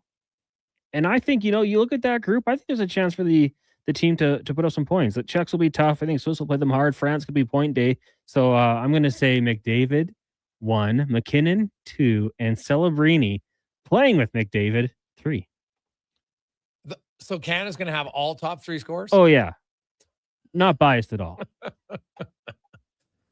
I'm going to go... Well, I think the American pool. I'm just trying to think which American. I'll go Jack Eichel is going to be in the top 3. I think Connor McDavid. And I'll go David Pastrnak. All right. Question number 3, early on still. But any events in Italy you've enjoyed more than you thought you would? Skiathlon, no question. Big air for me. It's on all the time with X Games and stuff. I don't really get into it. I really have enjoyed it at these games. Question number 4. If Kenneth Walker wasn't named MVP, who would have been your pick for MVP of the game yesterday? Well, didn't I pick Walker last week? I think I did.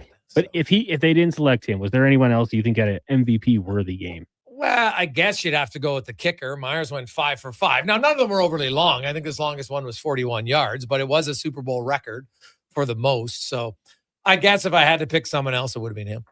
Yeah, I mean, defense, special teams, I thought would have been a good one for what they did. Chenanu Osu scored a touchdown. So I guess I'll go with that one. But Kenneth Walker, to me, was the clear pick. Final question for you. As usual, mixed reaction to Bad Bunny at the Super Bowl.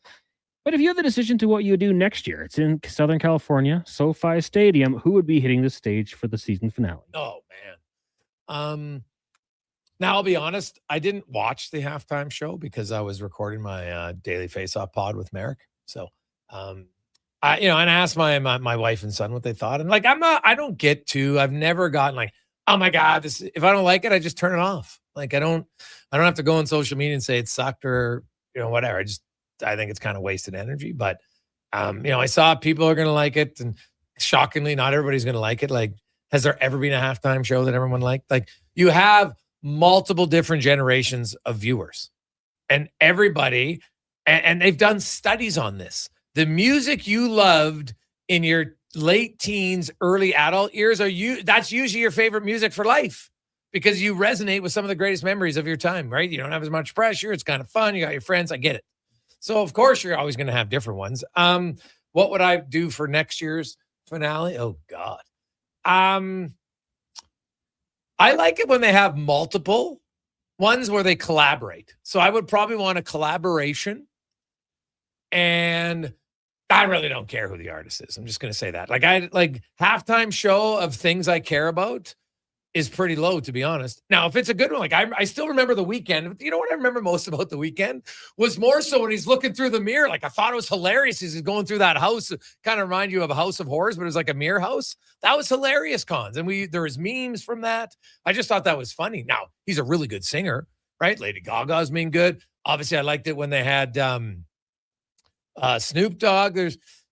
I like lots of different genres of music. So I can't think of one where I'd say, oh my God, that would be it. But like, hey, if you want to give me a Metallica at one point, I wouldn't be opposed to it. Yeah. Well, and The Who was like the last rock halftime show we had. Yeah. And that was 2010. So let's go back to it. I'm with you. And because it's in LA, I looked at some bands. You could use Metallica because they formed in LA, then kind of went to the Bay Area. So it still works. You got the Red Hot Chili Peppers. You could do Motley Crue, Rage Against the Machine. That's what I would do. I'm with you. Those are the 4 bands I had circled. LA area groups, do rock. That's what I would go for. Yeah. Like to me, there's just a few people that I'd be like, I prefer not to see them. You know, that would probably be my choice. But like, so I'm thinking, so Bad Bunny was last year, and then it was what, Will I Am the year before, and Usher. So yeah, I would Bruno Mars. Did Bruno Mars do it before that? Yep. You had Rihanna in there. Yeah. Gaga's done it. Yeah. So I don't know. Yeah. I like, Lady Gaga was part of it yesterday, so she's probably not going to be doing it again, but yeah. Any listener have anybody, give me your best halftime show that you would like to see next year. But I like the collaborations. I'm just going to say it. I like get a few different ones in there. I think it makes it more entertaining. Quick break. We'll come back. Farhandology next. And the Gregor Show presented by PlayAlberta.ca. Roses are red, violets are blue. A pizza my heart will certainly do. Nothing says I love you quite like a Papa John's pizza. This Valentine's week, enjoy a special Pizza My Heart thin crust pizza from Papa John's for only $17.99. Check it out at papajohns.ca or on the Papa John's app. We don't want to break your heart, so the pizza arrives uncut. Available for a limited time only. Better ingredients, better pizza. Papa John's. Action Electrical's projects team takes the field, folks, ready to execute the entire play for new commercial builds. Absolutely. They're masters of design build, sketching strategy from initial blueprints to core electrical infrastructure. The team never misses on complex projects. Known for handling big league constructions and major renovations, ensuring flawless execution, hire the Action Electrical team to bring home a win for your project. Visit actionelectrical.net.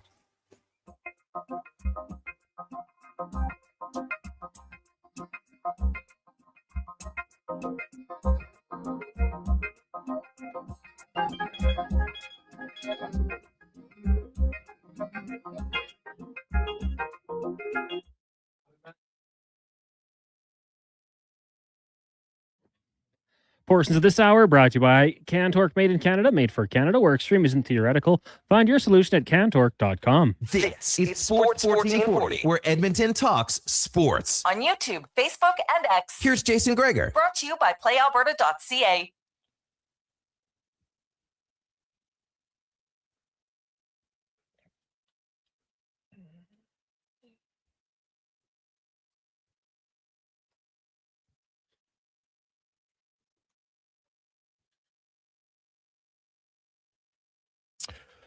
.445. Welcome back. Jason Gregor, Connor Halley, Sports 1440, sports1440.ca as we get to our football report brought to you by Legacy Heating and Cooling. Home to no payments, no interest for 1 year on your furnace. Goes down, you got to get a new one. Best place, legacyheating.ca.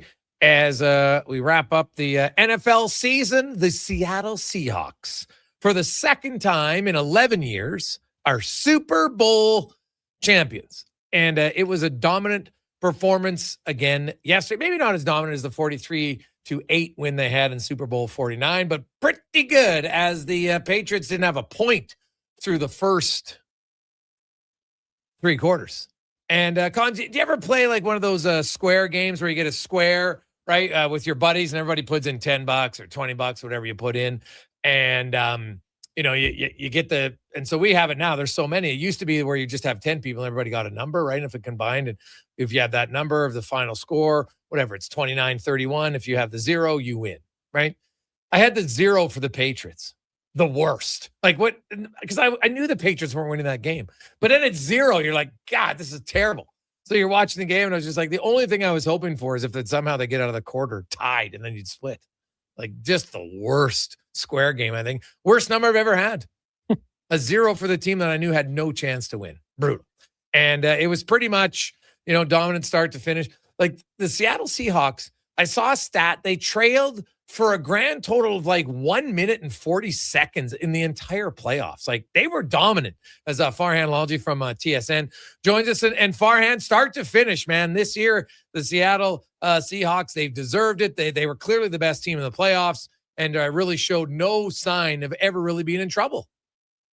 Yeah, for sure. A couple of players I talked to in the week leading up to it said, look, the hardest game for us is the NFC Championship, right? Like, once you get to the Super Bowl, you kind of feel like a level of pressure is off you. But when you look at their schedule and what they had to go through this year, especially to get through a historically good NFC West with 12-win teams, it was a pretty impressive accomplishment. Then you talked about the playoffs and, the fact that they only trailed for a minute 40, as you mentioned, but they also became the first team ever to go through a playoff run without a single turnover. And for Sam Darnold, who had 20 during the season, to go through the playoffs like that spoke volumes. But the defense has been this good from start to finish. And Jason, I don't know if I talked to you about this, but I've talked to other people around the country, other stations, and I said coming into the year that they weren't getting enough talk because of how good I was expecting their defense to be. And wow, I mean, they didn't put up as many points as that team 11 years ago, but defensively, this was just as dominant a performance because all that stuff the Patriots did in the fourth quarter, pure empty calories, right? Yeah. It was 79 yards of offense after 3 quarters. That game was over.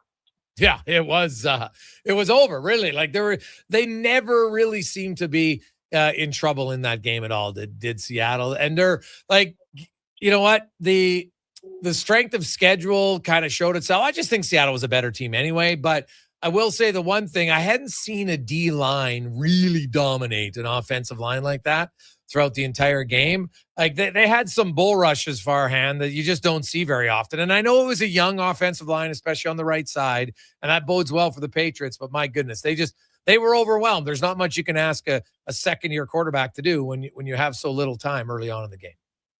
Yeah, you're right. And, when you look at the Seattle team, they actually went out of their norm in this game because they had the 4th highest pressure rate in the league during the regular season, but they had the 5th lowest blitz rate. So they were able to get pressure with 4 and not have to bring extra. Well, in this game, especially in those first 3 drives, they brought extra. And Devin Witherspoon got home a couple of times or, at least forced some incompletions, and they were able to do it differently. And they targeted that left side, which as you mentioned, young and banged up. And they got the bull rush and they got to the edges against them. And it was a tough day, and we knew that was going to be a difficult matchup for the Patriots, and the Seahawks made sure that we were going to find out early on whether or not they could handle it, and they absolutely couldn't, right? And Drake May, other than, the odd scramble, my storyline coming into this game was not about the Darnold turnovers. It was about, can the Seahawks prevent Drake May from taking this game over with his legs on 3rd down? And outside of maybe one escape, I think he had a 16-yard rush in the 3rd quarter, there was none of that. So, they were able to rush in levels and make sure that part of the defensive line that was getting upfield was keeping an eye on that. And, he had no escape lanes. You could see it, that even he was getting a little bit intimidated. May talked about it after the game, that this was the best defense they've ever faced. Yeah, for sure. What did you make of Walker, and what is this going to mean for negotiations? Well, look, I think Walker played really well, and I thought he's played really well in the playoffs. So once Zach Charbonnet went down and they kind of gave him the ball and said, it's yours full time, go run with it, I think he did great. And I think the offensive line did very well in front of him. Walker is very motivated for the reason that you alluded to, right? I mean, this was his contract year. They have not made any offers to him. And when they were asking him to split carries this year with Zach Charbonnet, I think he felt they were intentionally trying to deflate his value a little bit by keeping his stats down. I don't think that's right. Like, I think the Seahawks were right for splitting carries because there are some things that Zach Charbonnet just did better, right? When you look at Kenneth Walker, he's great on the wide zone run game, and he's great at cutting back off of that. But when you look at what Charbonnet does between the tackles, which tends to be more important in the red zone, which tends to be more important on short yardage, which tends to be more important in pass protection, he can bring all of that Walker did a decent job in the playoffs, right? Like, good enough, obviously. But the Seahawks were right for how they were able to handle it. And to be honest, Walker's had a bit of an injury history, and the fact that they were able to mitigate his carries during the regular season helped in that regard. Now, from his perspective, hey, you're taking away my money. And we'll see, right? Because I can't imagine the Seahawks paying him over $8 million And I think there's going to be somebody out there that, even though he's had statistically an average year, the fact that he was the Super Bowl MVP, the fact that he was PFF's highest rated running back, during the playoffs, I think that's going to add some value to him. So someone out there probably gives him 10. And I just don't think the Seahawks are going to do that. The interesting part for the Seahawks is that Charbonnet probably isn't going to be ready for the start of next season because he's dealing with the ACL injury and the recovery from that. So, he'll play at some point next year. Is he going to be ready for camp? I don't know. So that also potentially increases the value on Kenneth Walker. John Schneider says he wants to sign him. We'll see if there's a way to get it done. Seattle's got the 6th most cap space in the league with about $73 million to spend. We'll see how much of it they're willing to dedicate to the running back position. There's lots of, what do you make of Seattle? How big of a loss will Kubiak be? I think it'll be a loss, and I think that they've got some plans to fill that spot internally with some other people that have been around him a little bit before that maybe are ready to be an offensive coordinator. So, so we'll see, right? Like when I look at Kubiak, I thought he did a really good job in the playoffs, and quite frankly, so many more people are now running the Shanahan-McVay West Coast offense type of setup, and I think that Kubiak is one of those. I don't know that he's necessarily as dynamic as the other two, but he certainly did a good job of taking advantage of mismatches in these playoffs. So we'll see. But I don't know that they necessarily had a top 10 offense this season because of Kubiak. Now, he did have a relationship with Sam Darnold. That did help him. But I do think there's going to be others. The one thing he did was he committed to what Mike Macdonald wanted, right? Like Mike Macdonald brought in Ryan Grubb a year ago, told him he wanted to run the ball. Ryan Grubb didn't necessarily want to run the ball. And quite frankly, they weren't a good running team in terms of their parts. It wasn't just the play calling. This year, a lot of things changed. And, the offensive line is going to stay intact, if not improve. So if they can get the right running back there, I think they can still have the basis for the same type of run game. And the rest of their offensive pieces aren't going anywhere, right?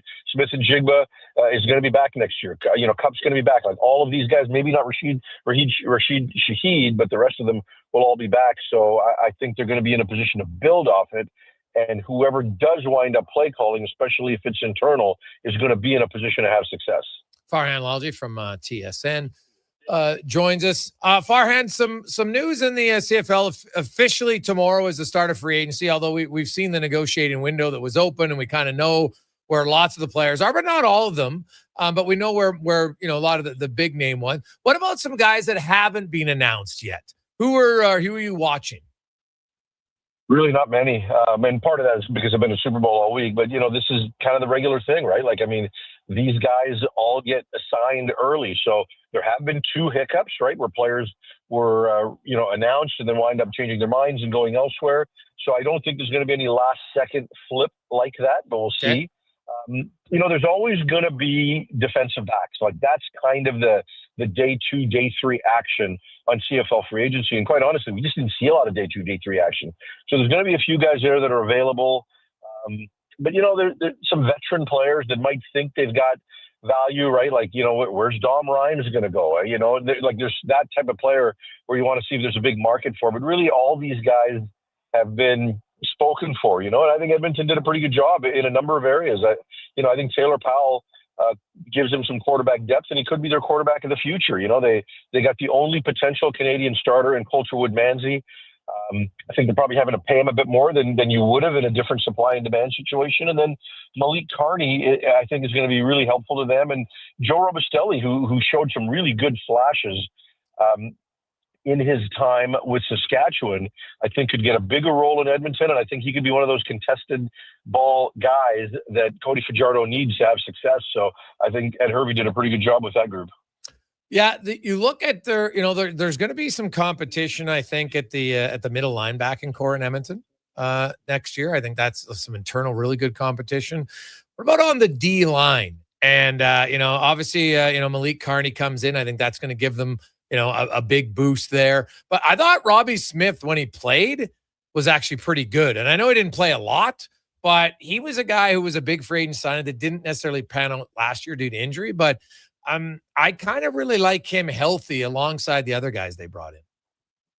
Yeah, no, I think you're right. I think when he gets healthy, I think he can bring them, I'm not sure he's necessarily a guy that's going to take over a game, but he is a guy that is a player that you'd have to, that can be noticeable game in and game out. That you've got to make sure that you know where he is. So I think, and then I think a guy like Malik Carney makes all those guys better, right? And then you lose Jake Serezna, but Serezna wasn't productive last year, even when he was healthy, right? So we'll see what happens when he gets back to full health in Winnipeg and see what that looks like. But I do think you're right. I think a little bit of health will make that group better. I think that affected them as much as anything. But Carney's a guy that can defend the run, can rush the passer, and he's going to be the guy that everybody has to focus on offensively. He is that guy. Then once that happens, it just makes the rest of the defensive line have it that much easier. Is when you look at what did you make of the Argos' decision to release their all-star linebacker? Wynton McManus, to be honest, I'm not sure why it had to go the way it did, but I think early on, both sides knew there was going to be a change there and that Hamilton was going to be the likely destination. He basically lives between the two. I think we all knew that when he didn't get re-signed before the free agent negotiating window started, that it was going to wind up there. And I think Jim Barker's a guy that really believes he's got the ability to either fill internally or go out and put the right scouting group together to make sure they're able to find some guys. So I think they're comfortable with some of the guys they have waiting in the wings to play there. Where are those guys going to be Wynton McManus? No, but the amount of money you have to spend to get Wynton McManus, I think, becomes really difficult, right? And there's some positions that certain people just don't want to pay, right? Like they don't want to give a middle linebacker that kind of ticket. Ed Hervey's one of those guys that just isn't going to let a middle linebacker break the bank. So I think once Jim Barker got there in charge, and I think John Huffnagel as well, in a position of influence there, I think they kind of build teams without having to pay middle linebackers significant sums as well. Farhan, if you look at the Patriots, what's your thought for next year? And obviously, they're going to have a way harder schedule. How much of a fallback do you think there's going to be for them as far as record goes? I think they're going to miss the playoffs. Look, this is not they're a bad team. I don't think that. But look, a lot of things had to go their way for them to get to the Super Bowl. And those things aren't going to go their way again. When you look at, the injuries and the other situations around the typical powers in the AFC, from Patrick Mahomes, who should be ready by the start of the regular season in Kansas City, to, and just the fact that he's got that injury is going to make them even more committed to getting some offensive line help around him. You look at Joe Burrow and what he had to deal with. You look at Lamar Jackson with a new coaching staff there, and obviously the Buffalo Bills with Josh Allen. I just think those teams are going to be heard from a little bit more. Buffalo's obviously, that piece that they've got to get past in that division, which I don't know that they're going to get past this time around. And then you look at the rest of the division is not good. So maybe they do find a way to get in, but I don't know that the AFC East is going to have more than one playoff team next year. I just think there's too much improvement elsewhere. And so it wouldn't shock me if they took a slight step back. And then from their end as well, they were incredibly healthy throughout the year, right? And I don't know that that's going to all fall into place. It generally doesn't happen like that year after year for a lot of teams. So they could be the Washington Commanders this year, where they take a small step back. I think going forward, I like Drake May. I like Mike Vrabel. There's a lot of holes on that roster, especially on the offensive side of the ball. The two offensive linemen on the left need to get better. They need to get legitimate receiving targets. The receiving targets they have are old, right? So they've got to make sure that they're also addressing that part of the roster. If you look at a team like the Seahawks, they're the third youngest team in the league, right? I just think they're a prime candidate for regression. Yeah, I agree with you. And to me, they just need better receivers. I'm sorry, if Diggs is your best receiver, you're not going very far. It's just a fact. Couldn't agree more. Yeah, they need better receivers, and that should be priority number one for sure. Farhan, thanks for this, my man. Have a great day. We'll chat with you again soon. Jason, have a great week. There you go. That's Farhan Lalji from TSN. Let's get to the con man and a sports 1440 update brought to you by Northgate Chevrolet Buick GMC. And right now at Northgate, stop in, say hello to Mike and the gang. And while you're there, guess what? You can look at if you want to fall in love with a vehicle. Well, you can do it this month because the Buick Envision, the 2026, you can get the all-wheel drive, 0% down, $265 bi-weekly a month payments, and that includes GST. Do it right now, northgategm.com. The Sports 1440 update. Ontario's Megan Olden claimed the bronze medal earlier today in the women's ski slope style. The 24-year-old suffered a crash in her second run, but came back with a score of 76.46 in her third run. That gives Canada 2 medals so far. Both bronze on the ice. Canadian women's hockey team knocked out Czechia 5-1.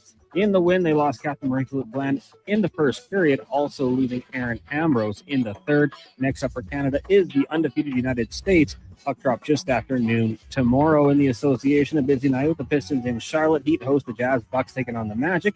We've also got the Nuggets and the Cavs, Grizz, Warriors, Lakers host the Thunder, and the Sixers in Portland. Coming up in hour 4 of the Jason Gregor Show, we'll be joined by Mark Spector of Rogers Sportsnet and head coach of the Edmonton Oil Kings, Jason Smith. I'm Connor Halley. This has been a Sports 1440 update.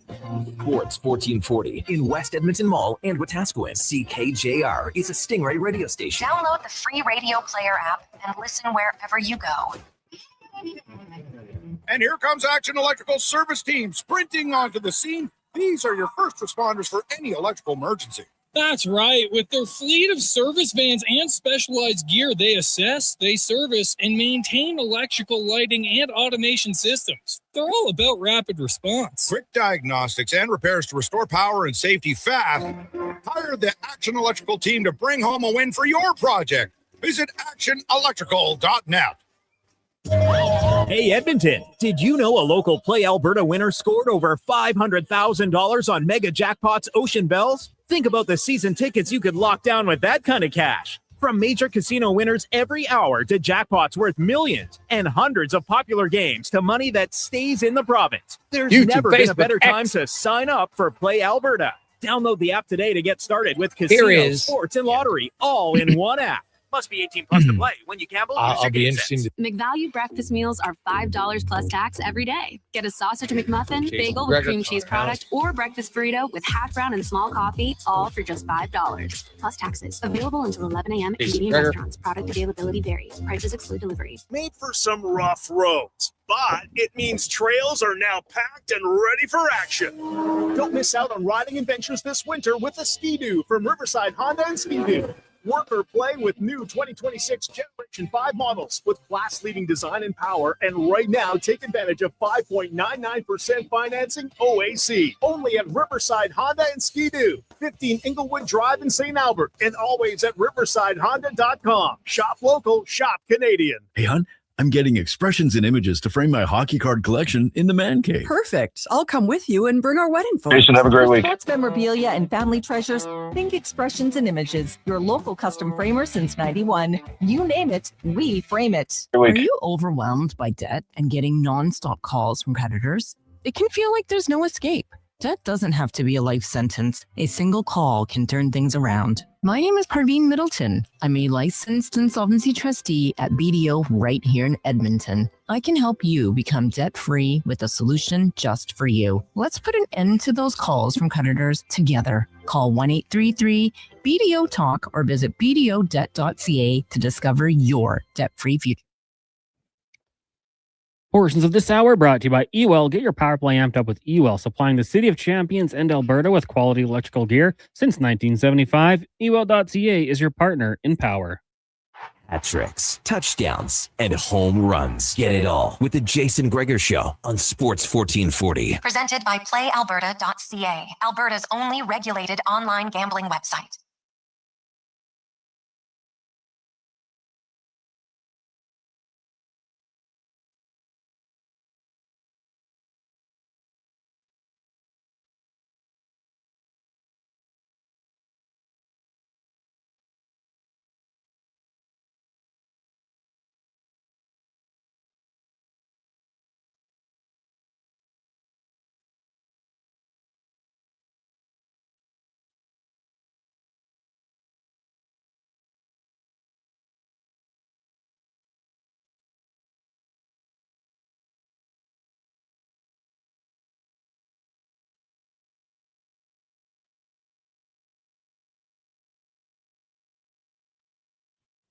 Just after 5 o'clock as we rock and roll our way through a Monday afternoon. How are you? Hope you had a great weekend. Lots of fun with whatever you're doing. Of course, watching some Olympics. Probably get home watching prime time tonight. Some good performances. Another medal for Canada. Megan Oldman. Some disappointment potentially on the injury front for the women in hockey, as well as pairs figure skating and more. So check it out. Love the Olympics. Always a lot of different sports that maybe you don't normally watch, but the athleticism is ridiculous. It is the Gregor Show presented by PlayAlberta.ca, and you can get in the game. Remember, Lotto Max tomorrow, $40 million. Get your tickets, PlayAlberta.ca. And while you're there, you might want to check out the Jason Gregor Show daily specials where you can a little association love tonight. So check that out at PlayAlberta.ca. 833-401-1440, 833-401-1440 is where you can get involved in the show. Text us or you can call us, as well as we get to the spec report brought to you by our good friends at GS Construction, your underground infrastructure specialists. Obviously, they do a lot to kind of underground that you don't aware of, but they also do a ton in the community and champion a lot of great causes and also a big sponsor of the Gregor Foundation. So we're very happy to have them on in multiple fronts. So thank you for your generosity at GS Construction. As Mark Spector from Rogers Sportsnet joins us once again. Spec, how you doing? Doing pretty good. How you doing, Jake? I'm excellent. Fun weekend. Lots happening. Let's start with the orders. And like the Paul Coffey rumors don't make any sense to me. Why you're bringing back a guy that the coach and they didn't get along? Now you're going to bring him back into the fold? Like that just seems odd to me. Well, it seems odd if I'm Chris Knobloch. It doesn't seem odd if I'm Daryl Cates. So I'll let me set the record straight. I said when this whole right before the break, there will be conversations about Paul Coffey over the break. I don't know if he comes back, if he doesn't come back, if Knobloch holds sway, if Daryl Cates says, look, you've had 60 games and 8 working, we're using my guy. But that's the way it stacks up is Daryl likes Paul and employs Paul. And for whatever reason, Chris Knobloch decided that he wasn't going to have Paul Coffey on his staff this year. And I'm not criticizing anyone. That's just the way it went down. So after 60 games, there's, the fact that we're talking about Paul Coffey means that probably some things on the blue line haven't gone so good. And I think that's fair. And like I say, I'm sure there's been conversation about it. I have not dug in. I've not found out, the break has barely started here. Guys are all in Mexico. I haven't figured out if it's going to happen yet, but that's, I think, where we are right now. I'm sure they're talking about it. How about that? Yeah, I guess you talk about it. I just think it's a wasted conversation. Like even when Paul was here, the Oilers had stretches where their penalty kill was terrible. They had stretches where their defensive play was terrible. To me, we can change coaches all they want. It's like, get rid of the goalie. That's going to solve all the problems. Well, they got rid of the goalie, and guess what? The problems aren't solved. So if Daryl Cates is the one headman in the conversations, then it illustrates. I don't think that that's the best guy to head it because he hasn't been paying attention to what the issue is. The Oilers aren't playing up to their potential. Full stop. I don't think he can just. If we bring in one other voice. A voice that was already here. And I'm not saying Paul Coffey's the right or wrong voice, but when he was here, the same issues occurred in the regular season. This is not new for this group, which to me, that's the issue here. This team, for whatever reason, year in, year out, finds ways to make their path to the playoffs more difficult than it should be. Well, I guess I break it down individually. I'd say to you that Darnell Nurse has had better seasons. Right? Better seasons when Paul Coffey was directing them a little bit. Paul Coffey's not bringing Brett Kulak back. Right? There's no doubt about that. Evan Bouchard's playing just fine. No one's got a problem with Evan Bouchard's game. And so is Echo. So, what are we bringing Paul Coffey back for? To coach whom? Right? He's never coached Spencer Sassney before, so we don't know if that makes a difference. Emberson's playing okay. But as a group, defensively, their team, they're not getting the job done. Now we're talking more as much about the forwards, I think, as we are about the defense core. And does Paul Coffey affect how the forwards played defensively? I don't know, probably to some extent, but I'm not so sure about that. I guess my point would be, it might not be a defensive coaching problem. It might be a defenseman, the roster. It might be the guys you got in the roster. Maybe you don't have enough defensemen that can play on this team. Yeah, I don't know if it's just the defense. I don't see Stastny making terrible decisions on a nightly basis, but I think Ty Amberson's playing better this year than he played last year. Now Ekholm's had a rough little start after an injury. I think he's played pretty well.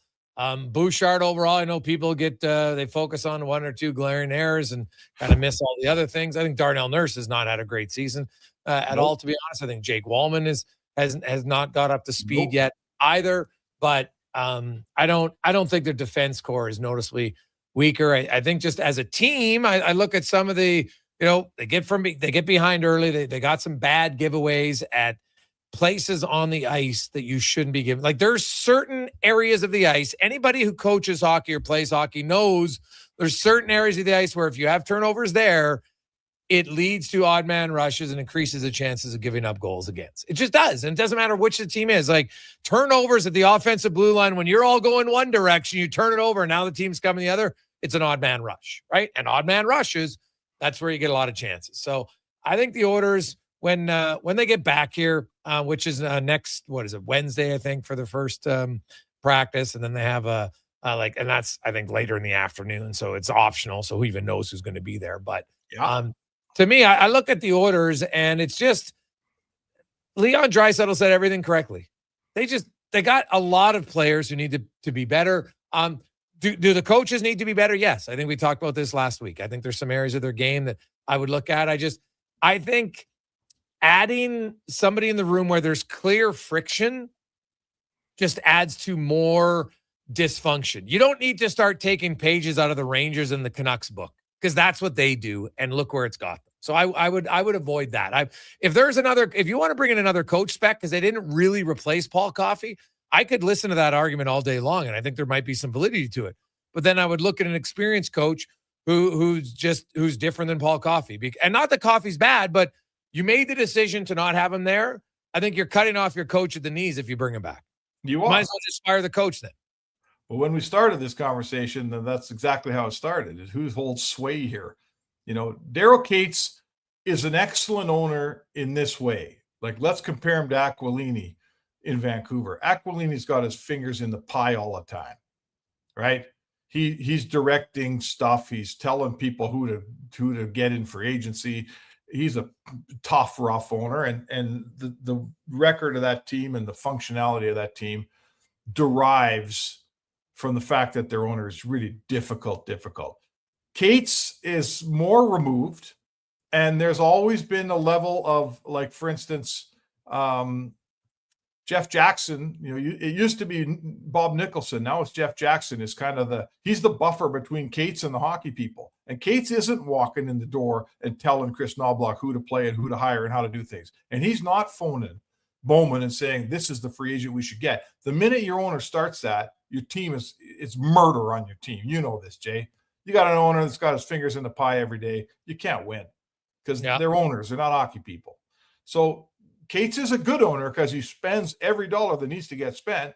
And even though he probably makes the odd phone call, he stays out of things. But Paul Coffey's his guy. And he said, okay, Paul Coffey's not going to be part of this team this year. I'll live with that. And now we're 60 games in. And again, we've just gone through, this team can't figure out its defensive game. And here's the owner saying, well, geez, I got a guy here that we thought was pretty good defensive coach. So that's why the conversations are going to happen. I don't know how they're going to end. Yeah. Here's the way. Like, if you're making the change, you'd have to announce it here soon. I guess maybe they'd wait until the day before practice. To me, that wouldn't be smart. I'd do it right now to try to get it. You know what? I'd announce it, Spec? I'd announce, if I was making the change, I'd announce it Thursday morning at 8:30. Yeah. That's when I would do it, because that's 10 minutes before Team Canada's first game. And once the game's on, people are, you know what? You want to hide it, because it would not be a great decision of mine. And that's why I'd be stunned if the Oilers remove a coach Could they add one? I think there's a chance. Do I think it's Paul Coffey? I think there's a very low chance. That would be a very odd decision for me. I agree. I don't give it a lot of legs. But like I said, when this whole thing started, and then let's move on, it is a topic of conversation inside the Oilers organization. They may have had the conversation. It may have ended already, Jay. But over this break, Paul Coffey's name's been coming up in some offices here. Canada had their first practice line. Tom Wilson with Celebrini and Connor McDavid. You had McKinnon, his own line. Crosby, his own line. Oh, the three centers chalk me up as somebody who thinks that's a fantastic idea because it should happen in Edmonton too. Yeah. Hey, how are you going to defend those three centers coming over the boards at you, right? I mean, I guess I'd say this to you, Jay. I would identify, if I'm Team Canada, the thing I know we have the best of is depth. Now, maybe not over the U.S. U.S. is really good too. It's a bit of a toss-up. But generally speaking, in every team in the world, including Sweden and Finland and Czechs and the other good countries, we're deeper.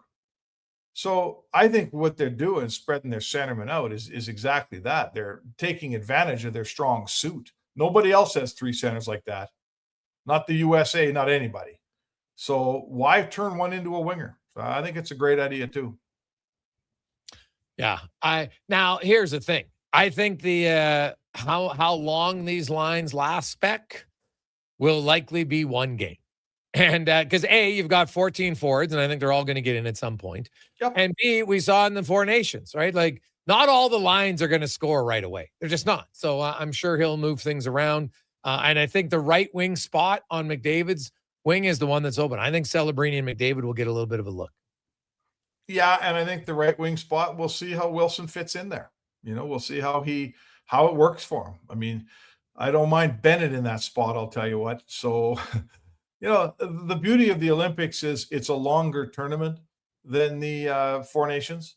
So you do have a couple games here to try some lines out and try a few things. And then hopefully when you get to the medal round, you know what you like, you know what's working, what isn't. I mean, even in Four Nations, Mitch Marner and Connor McDavid didn't work great together until Mitch Marner set Connor McDavid up for the tournament winning goal. So sometimes it takes a while to get going, is what I'm saying. And I think you have enough time in the Olympics here. You have more time anyway. You have more time to fiddle around with your lines and figure out what works. Yeah. When you'll move it, and it's probably easier maybe against a team that you're dominating, which might happen in games 2 or 3. I think the Czechia game, I wouldn't overlook it at all.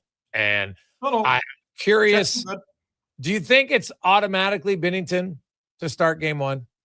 Well, I mean, just listen, I'm sitting over here across the pond, just like you, looking at reading the reports. He had his own net at practice.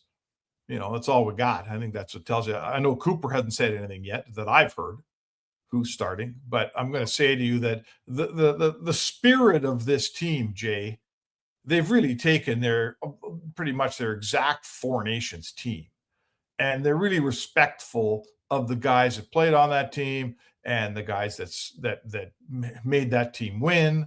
And that to me smells very much like the first start of the tournament goes to Jordan Binnington, because he was the incumbent coming out of that tournament. They're going to have to play the other guys too. And the season Binnington's had, it has to be an open competition there. You can't just hand the reins to a guy who's had as bad a season as Jordan Binnington's had in St. Louis. But he gets the first start. That's okay. Someone's got to have the first start. I don't mind it being Binnington. And, again, at least there's enough starts that when we get to the games that really count, hopefully we know who our number 1 is here. Yes, and they'll probably rotate through it a little bit. Woodley had a really good breakdown of some of the stats that he looked at. And one concern he had, the one concern he had with Binnington was Binnington really made a name for himself making high danger key saves, especially in overtime. Right? That's what really won the game. He made some huge high danger saves. Yep. Well, guess what? In St. Louis this year, he hasn't made very many of them. That's been one of his biggest weaknesses. Now, the one thing, even if his numbers are terrible in St. Louis, he hasn't allowed bad goals in St. Louis this year. He hasn't made the big high danger saves, but he hasn't allowed bad goals. So maybe that's the one thing. But He talked about it like stolen games in the regular season this year. Thompson had 2 and he had 9 great games. Kemper had 2 stolen and he had 5 great games. Binnington's had no stolen games and he's had 4 great games. So if you base it on that, Thompson's the guy.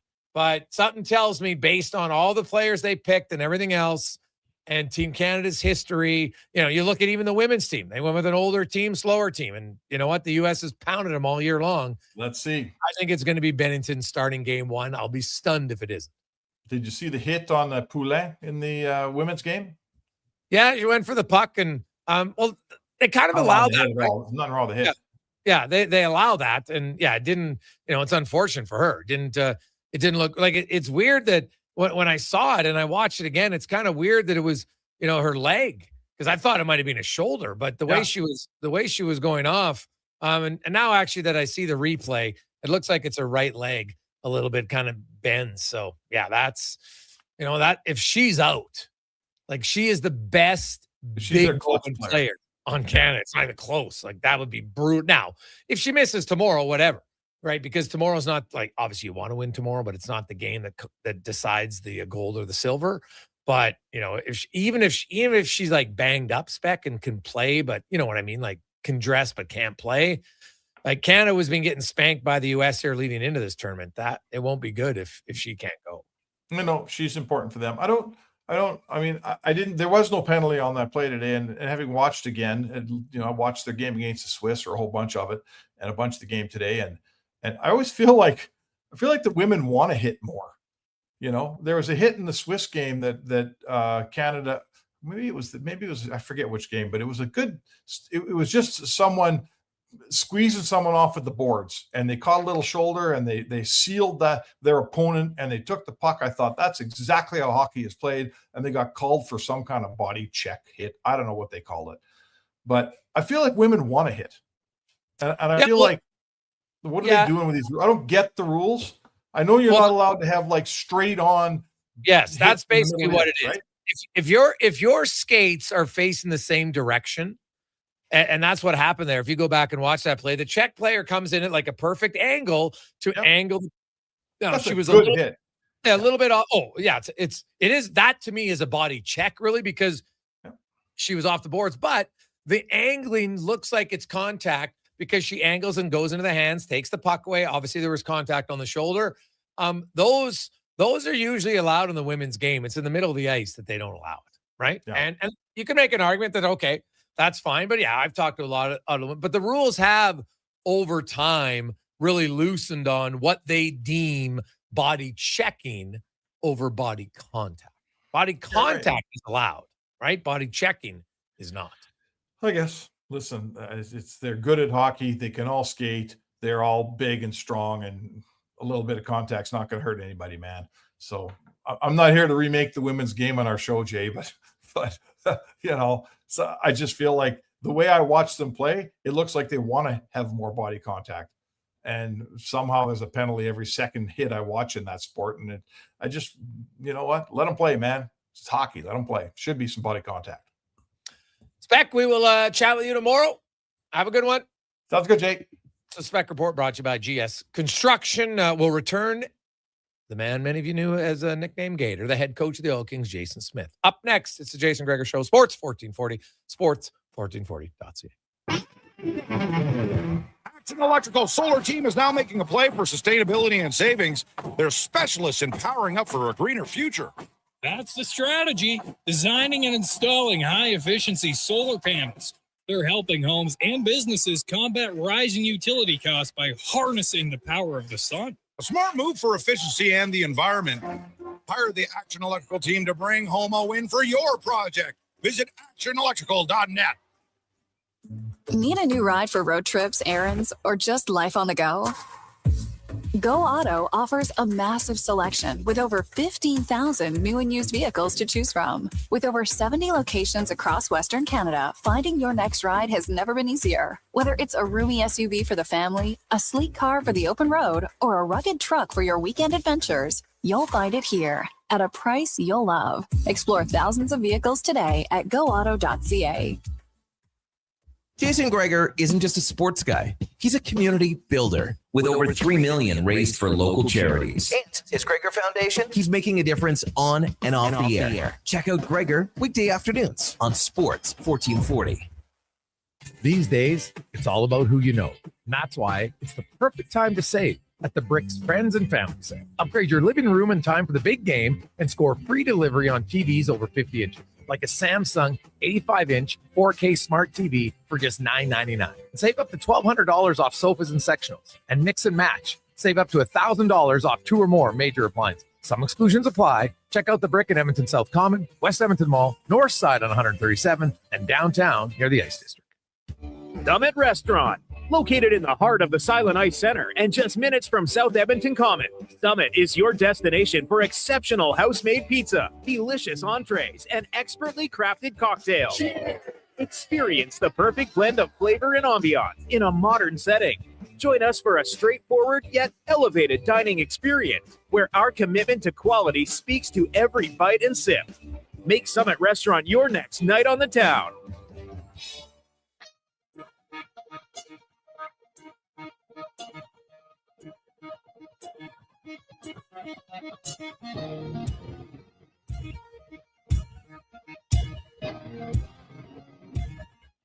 Portions of this hour brought to you by Riverside Honda, 59 years and counting as St. Albert and surrounding areas' premier Honda and Can-Am dealer. It's your dream. Ride it at riversidehonda.com. The Jason Gregor Show, the best of Edmonton sports talk and beyond. This is Sports 1440. Presented by PlayAlberta.ca, Alberta's only regulated online gambling website.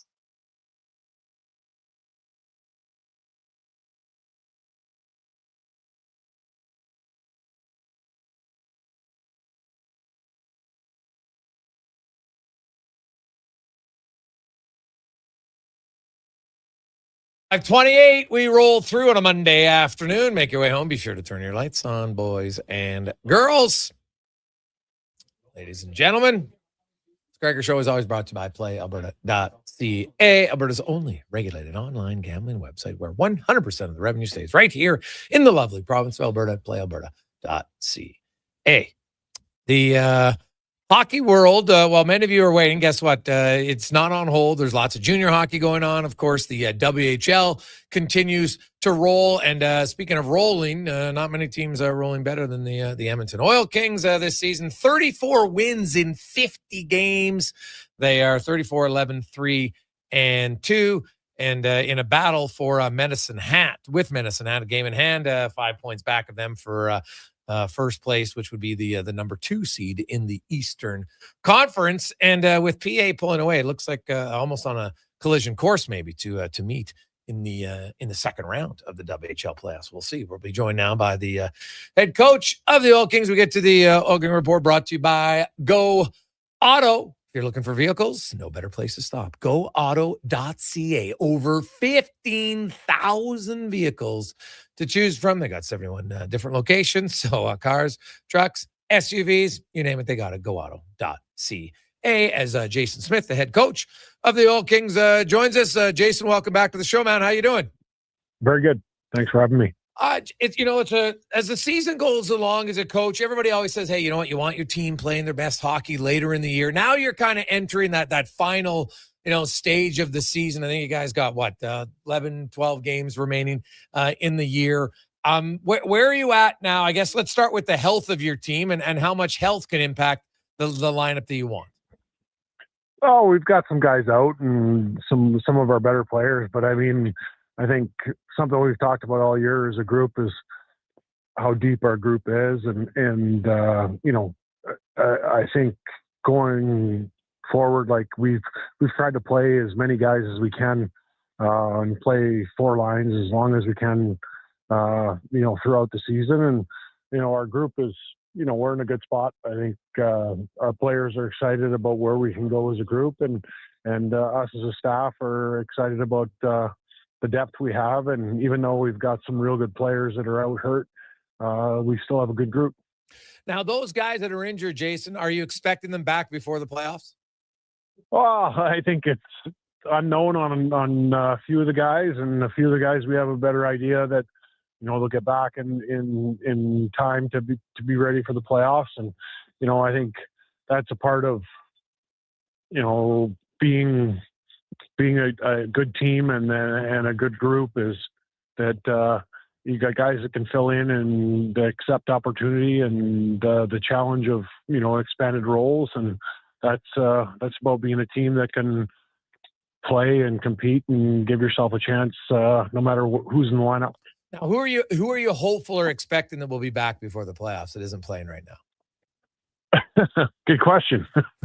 Well, you know what? I think, the injury part of it and the guys being out and hurt, hopefully we'll get some guys back. And to get into names and discussion, I'm not going to really do that. I think, that's part of the process of, we've got guys on out day to day, and we've got guys that are out longer term. And I think, it's just a matter of, sorting that out. And when we get back to, playing and getting through it and going day to day, we'll be fine. I think our group is deep. I think we're excited as coaches about our group, and, we'll see where it all leads. Well, with the injuries, you can still score. You put up 11 goals yesterday against the Moosaw team that had beaten you earlier, right? So I don't know if there was revenge there or not, but give me your thoughts. Since he came over in the trade, Carter Sotherend had a hat trick, a 5-point game for defenseman, this weekend, and just kind of how he's rounded in and fit into your team now that you've had him for a few weeks. Well, he's a veteran guy in this league. He's got experience, and I think he was a real good piece for us to add. Obviously, leading into the deadline in the league here, I think he's played a lot of playoff games. He's got experience. He's got the ability to create offense, but also he's a stable defender and a good defender in this league that gives us an opportunity to have him on the ice in a lot of different situations. And when you've got a guy that can shoot the puck and has poise and with the puck as he does, he's been a great addition for us. The overall kind of with the injuries to your team, you've kind of had to move some guys around. Have you found some new combinations because of this that maybe have intrigued you to say, hey, these are some guys now that I want to keep together moving forward? Yeah, no, I think anytime you have injuries, you kind of look for the right mix of skill and energy and detail in the game that can help your group. And I think we've been shuffling the lines around a little bit and giving guys different opportunities in different spots to give them an opportunity to try to excel and see where they can go. And I think it's a real fun part of coaching and a part of really learning about your group is, seeing who can accept a challenge and a little more pressure and a little more, primetime situation. And if guys can accept that and learn from it and grow from it, then, you're making progress as a group, not just developing, players, but you're giving kids an opportunity to grow their game and, take another step. Jason Smith, head coach of the Edmonton Oil Kings, joins us. Jason, your penalty kill third best in the league this year. What have you liked about the PK? Well, I think a lot of the PK comes down to just stick details and obviously a will to block shots and competitiveness. I think, we've got some guys that have really bought into, kind of that role and that adding that niche to their game. We've got some guys that are, skilled players that create offense that are also killing penalties. And when you can have your skilled guys out there in a situation to kill penalties, a lot of them have an idea what players are thinking about and wanting to do on the power play and the options they may have. And our guys are, working at it and growing and getting better at it. And I think anytime your special teams are giving you opportunities to either keep goals out of your net or you're scoring goals in the power play, it's great for your team. You are the third highest scoring team in the league. You can really score 5-on-5. Your power play, is kind of well below a lot of the top teams in the league. It kind of doesn't make sense when I look at the skill on your lineup. What's kind of been lacking in your power play this year? Like, it's not terrible. It's 14th, but considering you're the third highest scoring team. Yeah, no, I mean, I think there's been times where we've turned down a lot of opportunities to shoot the puck and just create those second and third opportunities. I think 5-on-5, we get the puck to the net, we have men at the net, and we're finding the second and third opportunities. And sometimes on the power play, I think we've looked for, maybe the perfect play when, sometimes it's just about getting the puck to the net and capitalizing on that second or third opportunity. I think a lot of goals are scored by, rebounds and loose pucks around the net on the power play. And we've been trending the right way on our power play lately just by putting more pucks at the net and getting traffic to the net. And I think that'll continue to go the right way. And our guys are excited about, where we're at right now.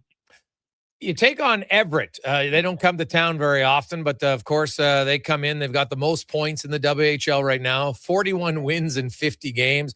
It'll be a great test. And I know as a former player, you always get excited when you face a top team and your team knows about it. When you watch Everett, what do you have to be leery of facing them on Wednesday night?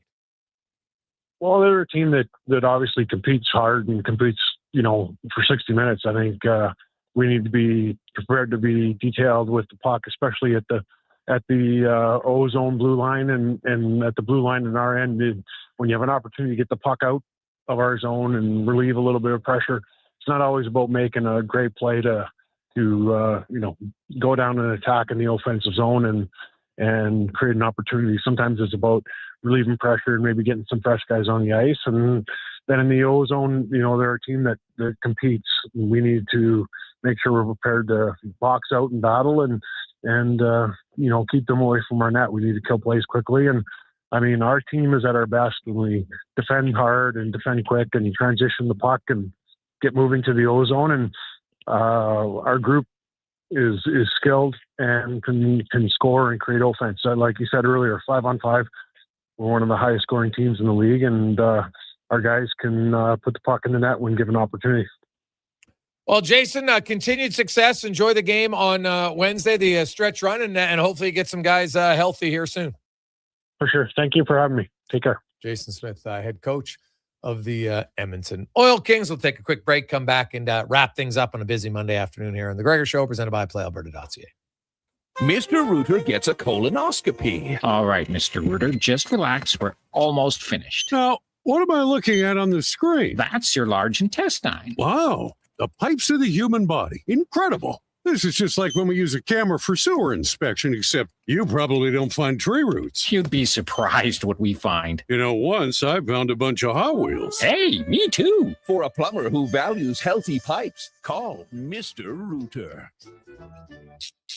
A huge thank you for making Sports 1440 the most listened to sports radio station in Edmonton. From Gregor to Carius to Low Tide, we've got in-depth analysis on all your favorite sports. We are Sports 1440. McValue breakfast meals are $5 plus tax every day. Get a sausage McMuffin, bagel with cream cheese product, or breakfast burrito with hash brown and small coffee, all for just $5 plus taxes. Available until 11 a.m. at Canadian restaurants. Product availability varies. Prices exclude delivery. Out on the rocks, the party never stops. Check it out.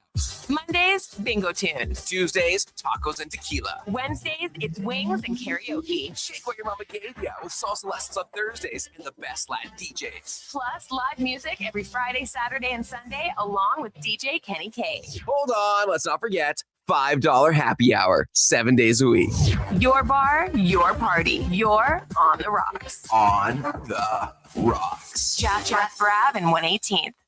Well, get ready for a silly hockey fans. Your partner in power just skated onto the ice. EWEL.ca, the new e-commerce website for electrical wholesalers Edmonton, is ready for the Power Play 24/7 365. UL skates to where the puck will be in 5 years. Now that's forward thinking. Killer selection, slamming products from the best brands, and legendary service. Don't sit on the bench. Get your account today at EWEL.ca and win that project. Plug into your partner in power. Get an EWEL.ca account today. Scott McGilvery here, HGTV host and renovation expert. The one upgrade I know homeowners will love: better, fresher Culligan water straight from the tap. Culligan's Aquessential reverse osmosis filtration system takes your water to the next level. With up to 7 stages of filtration and 14 filter options, they're certified to reduce over 90 contaminants. Your tap water is about to get a major upgrade. Safer water that tastes great. Get started with a free in-home water test at Culligan.com. Culligan, water you love. Hey, sports fans, we've got a clear choice for you. At Crystal Glass, we provide customers with the perfect glass for any job. From home to auto and even commercial, installation or repairs, we're your team. Call 310 Glass or visit crystalglass.ca. Crystal Glass.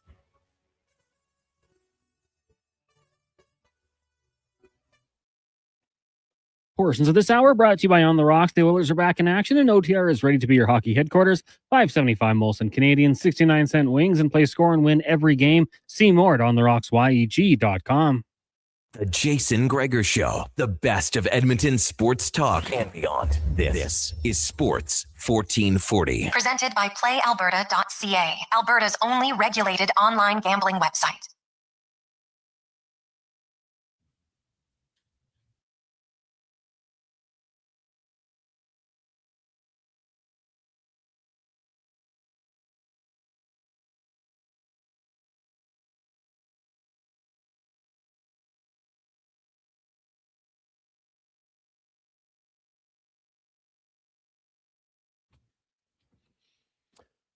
$5:42 as we make our way through Monday afternoon. Quite a few texts coming in. 833-401-1440. 833-401-1440. Can always text us, email us. Gregor Show, presented by PlayAlberta.ca. Hey, Greg, I miss it. When is Canada's first game in hockey?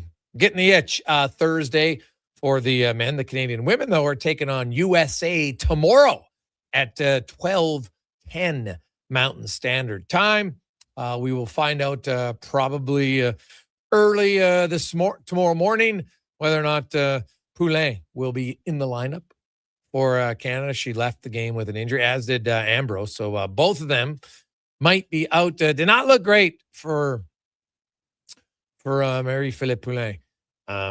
Collision along the boards, and looks like, then she was ailing and she left the bench. She'd come back for one brief shift, but obviously did not play in the final 2 periods of that game. And we'll see where she goes. Canada was in tough to begin with against the U.S. If she's out, that's going to make the journey even harder. Now, it doesn't mean it's impossible. It's one game, baby. Now, winning, losing tomorrow, sure, it'd be nice, but that's not the game you want to win.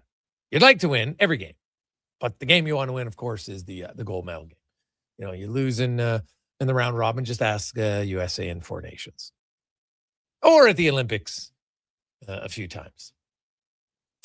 Which game do you want to win? Ultimately, you want to win the gold medal game. Hey guys, I don't get it. Why pick Binnington in the first place? Let alone give him the starter's net. Thompson has earned it with 2 years body of work from Delta Golf. Well, it's hard to argue with that mindset. I know that Team Canada is going to look and say Binnington won us 4 nations. Now, did he win the whole thing? No, but he played very well in overtime. Yes. Was he great? Was he needed in the other games? No, but he was the goalie. And I'm going to guess they're very loyal, and that's what they'll go with. I think that there are some people in that organization who, because they had Thompson in the past, and Thompson in the past wasn't the most mature human being. He made some mistakes as a young guy in the league. That's a fact, but you got to let that go. Like what happened 3-4 years ago to me is completely irrelevant for a player. What have they done now? How's he performed lately? Right? How's he acted off the ice lately? That to me is what matters. And he's done very well. So I would look at that and say, hey, I think they're going to give Binnington the first, but he better not get every game. That would be very odd to me. I don't think, if you want to give him the first game, fine. Now, depending how the games go, even if he gives up a low number of goals, how many key saves is he making? How many times was he called upon to make a save? That to me is going to be the big question mark for Canada. Hey, Greggs, I love that you talked about the Oilers briefly in Paul Coffey. I'm with you. I don't think bringing him back makes much sense. And I love Paul Coffey. If you bring him back, then you can't have the head coach. I don't think both work. And that's true, right? Like Paul Coffey's in the organization, and has some say. And if you wanted to bring him back as a coach, I'd have no issue with that. I don't think you can bring him back and put him on the head coaching staff who had made a decision that they didn't want him there. Right? That to me would be starting you on the path of uncomfortable, not necessarily on the same page, a little bit of dysfunction. And is coaching the reason the Oilers are sitting where they're at right now?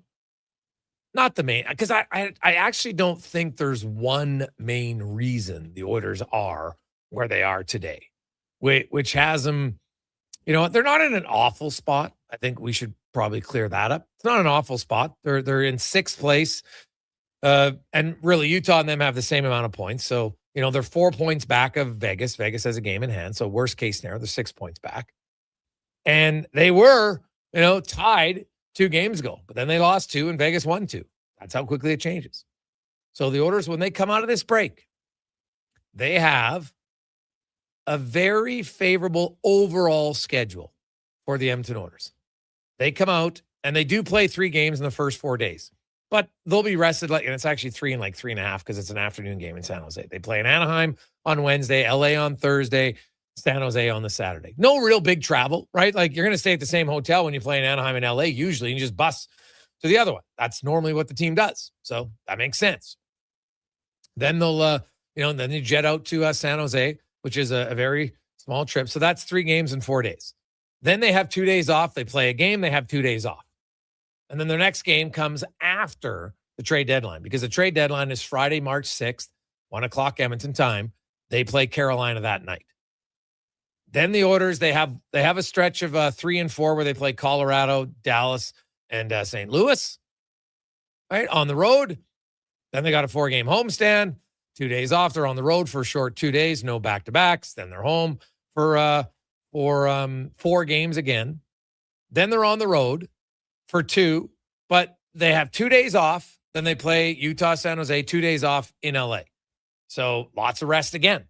They only have 7 games in the month of April, and they only have 14 games in 31 days in March. Right? As I mentioned, in March, they have the one set of back-to-back games, and that's Dallas and St. Louis. That's a pretty favorable schedule. And you look, so Anaheim, LA, teams below them in the standings. San Jose, below them in the standings. Ottawa, below. So the only teams ahead of them, Carolina, Vegas, Colorado, Dallas. That's a 4-game stretch of those teams. Tampa Bay's ahead of them. That's 5. Vegas again, that's 6. Vegas again, that's 7. And Colorado, 8. So 8 of their final 25 games are against teams above them in the standings. They have, out of 25 games, they got 4, 6, 10, 12 at home. Right? 13 on the road. So home and away, fairly even. As I mentioned, only 3 sets of back-to-back, but that third set of back-to-back, you have 2 days off before and 2 days off after. So, that's a stretch of 2 games in 6 days. They do not have a tough schedule. So can they take advantage of it? We'll see. That's what will make it entertaining. They got 4 games between now and the trade deadline. And that's really the big news. When I look at it, I think a winger would be nice, top 6 winger. And if you could get a second pair right defenseman, that would be great. But if you do that, then you've got to ship out one of your lefties. Because, Ekholm, Nurse, Wallman, Stastny, probably too much. So it'd be a luxury to have Stastny as your number 7. I just don't know if they, cap-wise, I just don't know if it works, to be honest. So that'll be the challenge, no question. Hey guys, I wasn't seeing they need a new coach, but they need some coaching changes. Never seen a hockey net front so poorly defended as the stick-waving passive Oilers defenseman. I understand they're going for puck movers, but it's not always effective. One might argue it's good enough for first or second place, but is it for the ultimate prize? Winchester. Well, but those defensemen are the same D-men you've had. Ekholm, Nurse, Wallman, Bouchard, right? Emberson was here last year. The only new guy is Stastny. Is Is he that significantly less physical than Brett Kulak? I don't know. I do think that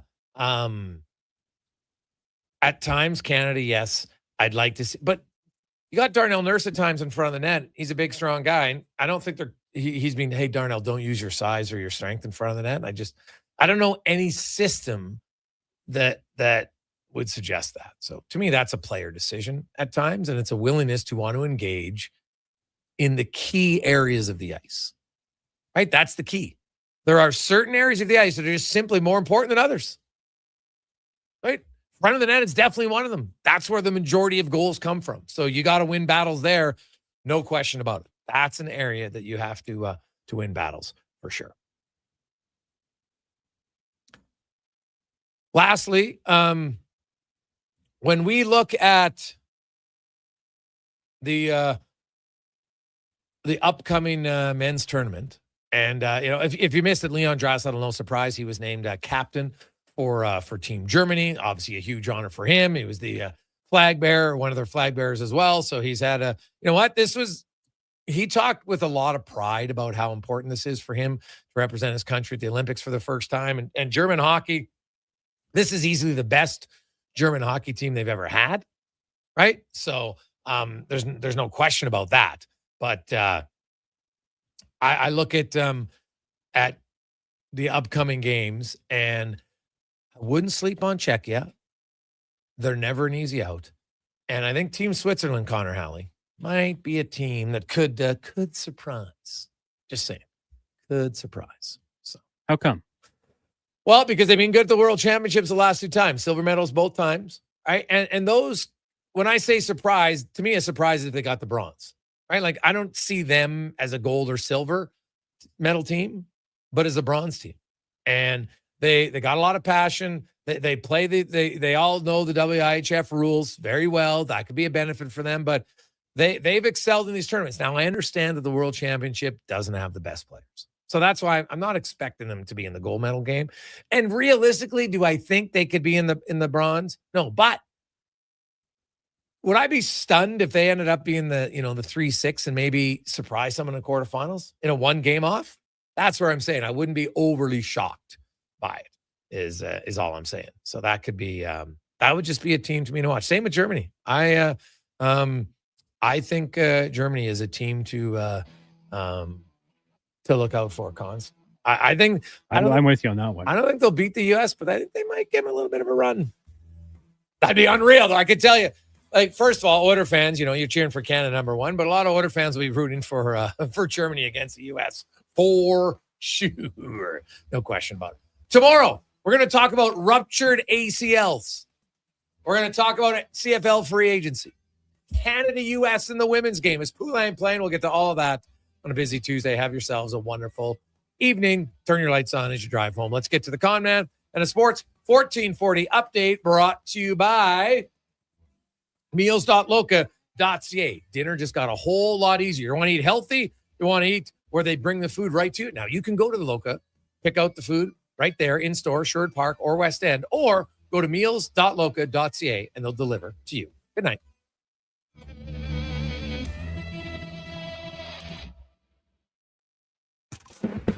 This is a Sports 1440 update. Ontario's Megan Oldham playing with a bronze medal in the women's ski slopestyle event earlier today. With that, Canada now has 2 medals, both bronze on the ice. Canadian women knocking off Czechia 5-1. Tough news, though, as Captain Marie-Philip Bland left the game in the